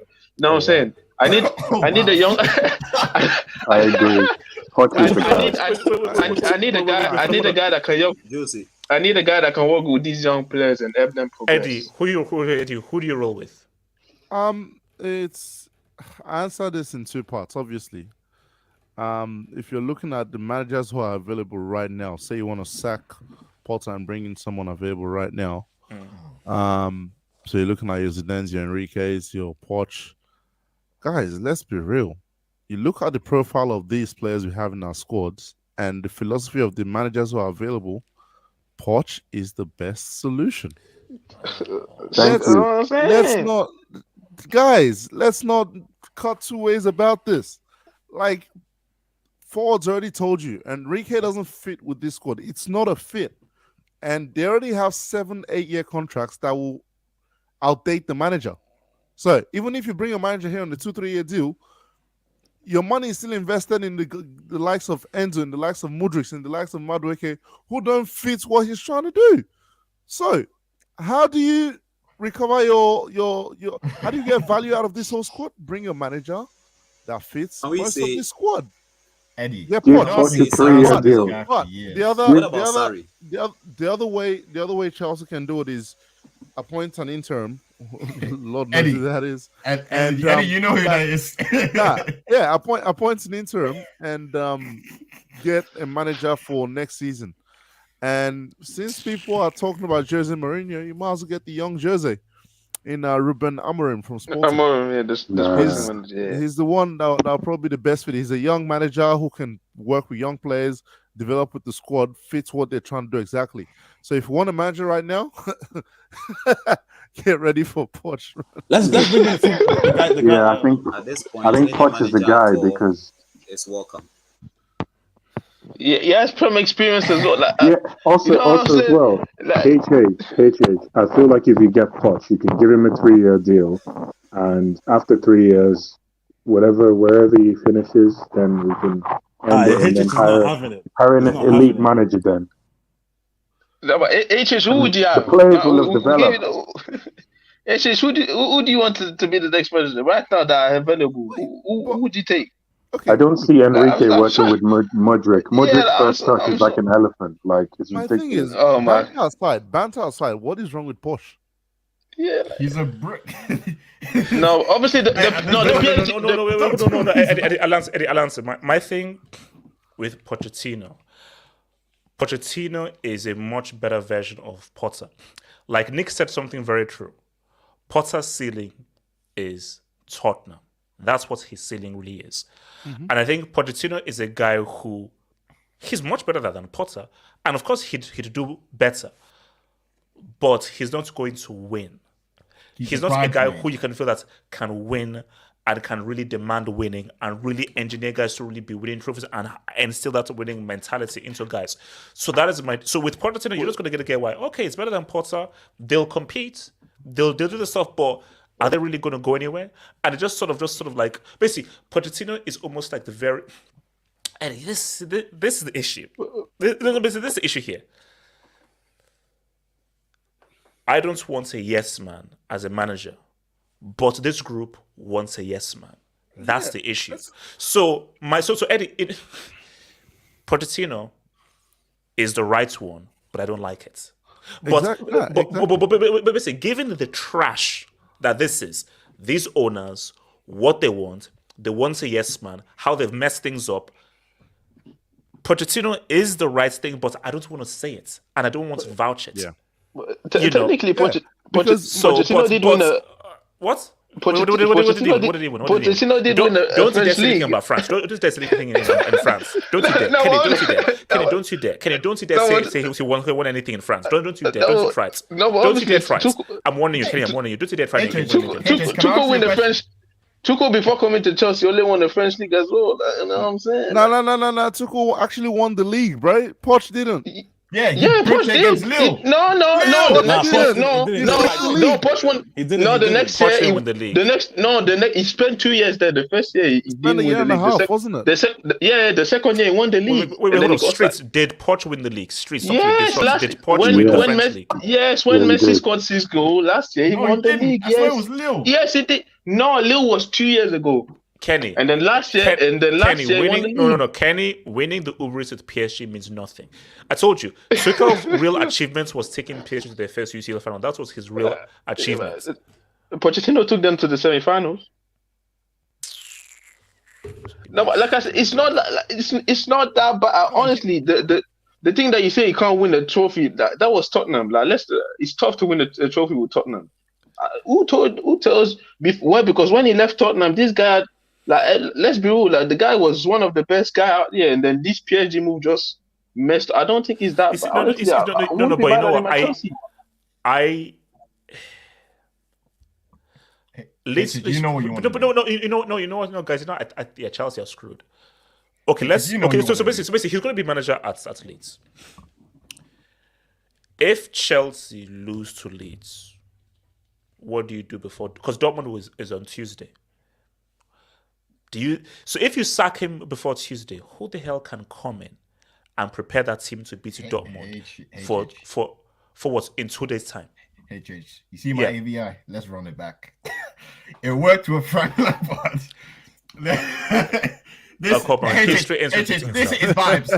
At this point, it's vibes. History. I'm not allowing John Terry. And also, come on. Here's the thing. You know who John Terry is and what's his fight? What's the captain, leader, racist, adulterer? But the thing though is, bro, do you really think? Did you just say adulterer? Ask Winbridge. Go talk to Winbridge. But my thing though is my whole thing is come on. It's same thing with what's it called? Mourinho. These sets of players, can Terry get the best out of these sets of players? Madueke, Enzo, Felix. That's it's a different kind of generation and breed. Because Joe Cole said, Jose pushed my buttons and he made me a much better player. It's a different generation now. Danny Ali's buttons, and this guy's in Turkey doing whatever the crap he's doing.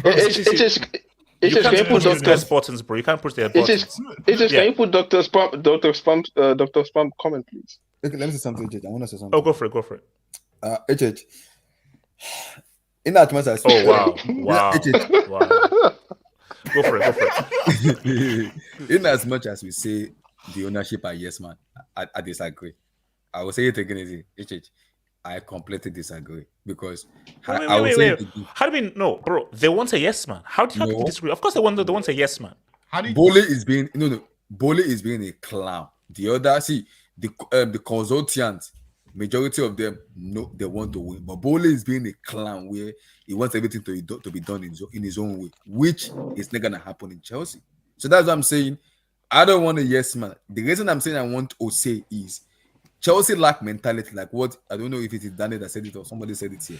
Chelsea lack character and we lack mentality. You bring in Ose, you open up that button where but something is telling me something doesn't add up. Something is telling me that whether it's conservative or Boehly seems to have a lot of sway in his consortium. It's also that whatever Boehly says goes. Yeah, so he's the chairman. He's the chairman. Boy. So I don't give a damn about the group then. So it's just about this getting this guy to change the group. So you can't be like, oh well, no. It's pretty much whatever Boehly thinks, everyone steps in line. But you need hence why homeboy is still manager. You need to do something here, AJ. I get what you said. I 100% get that. Like I said, Boehly won't start Potter as Chelsea fan. This is where Chelsea fans will force Boehly to let go of Potter, to let go of it, whatever he's telling you, because Chelsea fans will tell Boehly, Abramovich won us trophy. You came in here promising us that you're gonna invest in the squad and you're gonna bring an elite manager. Either you let go of Potter or you yourself, the ownership, get out of the club. Chelsea fans can do it. That will infuriate Boehly to make a certain decision. It does not. And I'll say it again. Egbali is like Abramovich. He wants to win.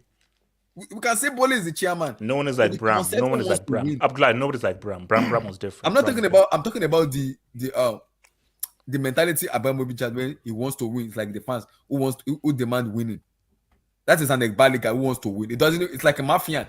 It doesn't care about being the face of the rubbish. He just want to win. He's a football fan, so he wants to win. So we have that in the consultant once people wants to win. Why Boehly is being like a clown? No, that's what the problem right now is. For me, they should go for someone that has character and mentality that's gonna instill that into the team. So you can talk about Ten Hag. Ten Hag is like because he won the Dutch League. People say it's not elite enough because he won the Dutch League. But look at him today in United. He flushed out what needed to be flushed out. Look at United playing right now. United are not even playing his football. They are playing on the counter and it's being effective. That is what you need in Chelsea. Effective football that's gonna win you matches. Style of play for me is overrated. As long as you have an effective football, who is winning? Everybody will forget about possession based. If you are winning football matches, Chelsea fans will not get angry. Like, we are winning matches. I don't care. We win matches, and we are delivering. Do you think that every time is playing the system? No. He's playing a counter system where he's winning. It's been effective. Rashford is playing on his best position where he's making use of Rashford very well. That is what this Chelsea team. I don't think Chelsea squad is bad enough. Not why Potter can't get the best out of them. You need a manager. No. Football's a club. Wait, hold on. Let me quickly. So I don't know, because obviously I can't play the video because of YouTube tags, but yeah, because there's a video where it says Thomas Tuchel shakes Ekbali's hands but ignores Todd Boehly. Look, Tuchel was always going to be let go because of Boehly, and I think that, and this is the big issue. Whoever comes in has to roll with Boehly, and the issue is that, bro, I don't think Boehly knows exactly what he's doing. You know, I think Boehly's on Twitter looking at what is trending and good. I don't think, and I think it was Eddie who made the point. Okay, if you come into a different sport, you should be able to be like, delegate. But here is the issue. See, Arsenal, they've gotten lucky. The ideal scenario is what PSG have, what City have, what Chelsea had, where the guy, the owner, loves football, understands football. Because when you love football and understand football, you know who to hire, you know who to acquire, you know what buttons to press. So once you have that football lover and everything, it's because people have to understand, football and American sports are totally different. The biggest misconception that I think Boehly has is, it's just sports. Sport is sports and so forth. No. Because as someone said before, there's no jeopardy in basketball. So if the Lakers finish 10th or 11th, okay, fans are not going to riot. Better luck next year. But Chelsea finishing 10th, 11th, that's a problem. And Boehly is now realizing, because I think for Boehly, I think Boehly was like, if Chelsea finish 10th, 11th, okay, that's fine. I don't think he realized how much of an issue it would be with the fans. So he's just realizing that. That's why the reception on Saturday is going to be very key. Because I don't think Boehly realized how much of an issue in football it is for like a big team to finish like mid-table.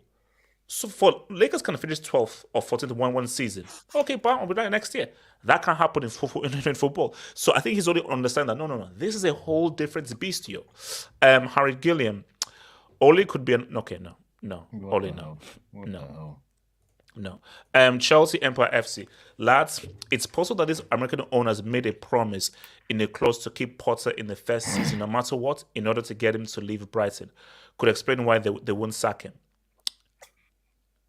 True. Unless it's possible. Put on paper, you can always go back on it, man.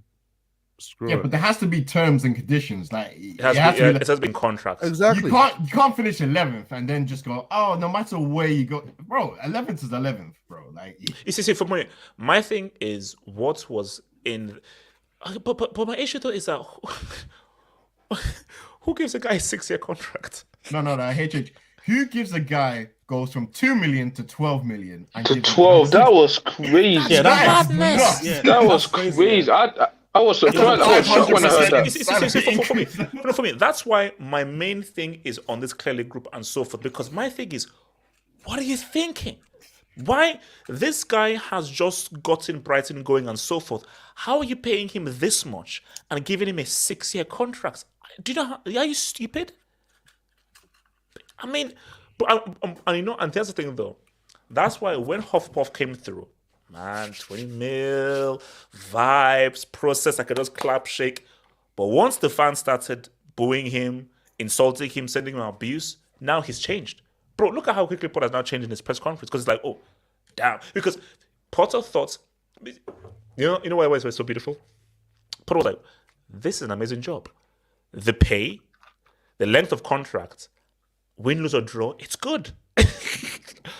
Just imagine, think of that. So you're in a job where your performance doesn't matter, your results don't matter, and you're getting very well paid. That's an amazing job. So I just think life was like, no, you're not going to have it that easy. So you think you're just going to have a ridiculous pay rise and your performance doesn't matter? Come on, bro. Think about that in real life. Like that's like a dream scenario. Like that would never happen. Like imagine if you go from 20K a year to like 80 to like 150K a year, and that 150K job, your performance doesn't matter. You can literally do whatever you want. You can hand in your stuff late. You can mess around and mock around because if that 1 year is just vibes. Imagine that. But you're getting paid 150K a year when you were on 20K. So that's why it's like it is the most baffling thing I've ever heard in my life. Like this whole process thing is BS. Yeah, but did they not think, hey, what if this goes wrong? He's clearly like Todd Boehly's a smart guy. Like, did he never think, what if this goes wrong? Like, no, he had full belief in it from the jump. Let's be real. Nobody thought it would get this bad. Like, nobody thought it would get this bad. Nobody. Like, let me see. There is not a single soul that what he did with the Brighton, it would end up 2 wins in 16 games, scoring 2 goals in 2 months. Nobody thought it would. That's why they're like, oh my God, what did we just do? But you know what it is? But here's what it is. It's karma, though. Because why would you be so mad to give a guy a 6-year contract who is still on? Why would you give an unproven manager at the top game a job at a top club, a 6-year contract without pay packets? So this is karma. You're being punished for your stupidity. It was the only way. It was the only way to get him out of Brighton, right? Because he had Brighton fourth in the league, and we'd only played like 4 or 5 games, so he probably didn't want to leave. And then they were like, "Here's 12 million, and also we'll give you a 6-year contract, so we won't sack you in the first year. This is a long-term process, and you're not going to be fired like the rest of the Chelsea managers." Yeah, but what made them think that this guy is cooking? What I've learned in life is that... This is my problem now. This is my problem. You bring in Potter in with Todd Boehly. I get that. But Todd Boehly needs to know something. Potter is coming to a territory where Chelsea have this text of sex. They know what to win a UCL wins, win a Premier League title means. They have an elite manager who has won before. So Potter and Chelsea connection is a no-no. There's a negative in that. See, but before he can be loved by the boardroom, he needs to fix his connection with Chelsea fans. And if he doesn't fix that, see, the first person that Potter is gonna lose is the fan base. He's not gonna lose the board because the fan base will sack him, not Todd Boehly. Todd Boehly will not sack Potter. I've been saying this for a very long time. Chelsea fans will demand Potter out ASAP. And these people are new ownership. Todd Boehly and Poe doesn't want a bad luck. How do I put it? Bad stuff on their names because it's gonna be toxic on Saturday if we lose to Leeds United. Now there's gonna be a problem where the fans will demand they want him on before Dortmund. What Todd Boehly doesn't want to do, but we were forced to do it. The man will demand it. We want him on before Dortmund. We want him on before Dortmund. Boehly will be a problem. Well, before anything comes good, before anything comes good, it has to be very bad and get worse before it comes good, right? And so I'm just sitting back. No, not that bad. No. It has to go. So how was? So we need to be relegated and then promoted from the championship. No. League One. League One. Well, we might win games then. What I'm getting at is that what if he finishes, let's say, 16th on the league table and he's given time and he begins to win Champions League and all other things like that. What would we then say? No. Quidditch out. There is no chance in hell Chelsea can finish 16th and continue. There's no like maybe see Stamford Bridge would riot. Like literally, for me, I don't think Potter's. Here's the thing: I don't think Potter's mental health would even survive. I don't think it would survive. Like if Chelsea continue to slide and so forth. Well, look, guys. Look, let's rush. Like, guys, it's been. Look, all I say, guys, we just have to wait and see. So Leeds is on Saturday. We just have to pray and just hope for the best. Just pray and hope for the best. God didn't answer my prayers for the following weeks, but He's gonna answer my prayers this week. La Copa, he better. Guys, peace out, stay true. I'll see you Saturday. Peace.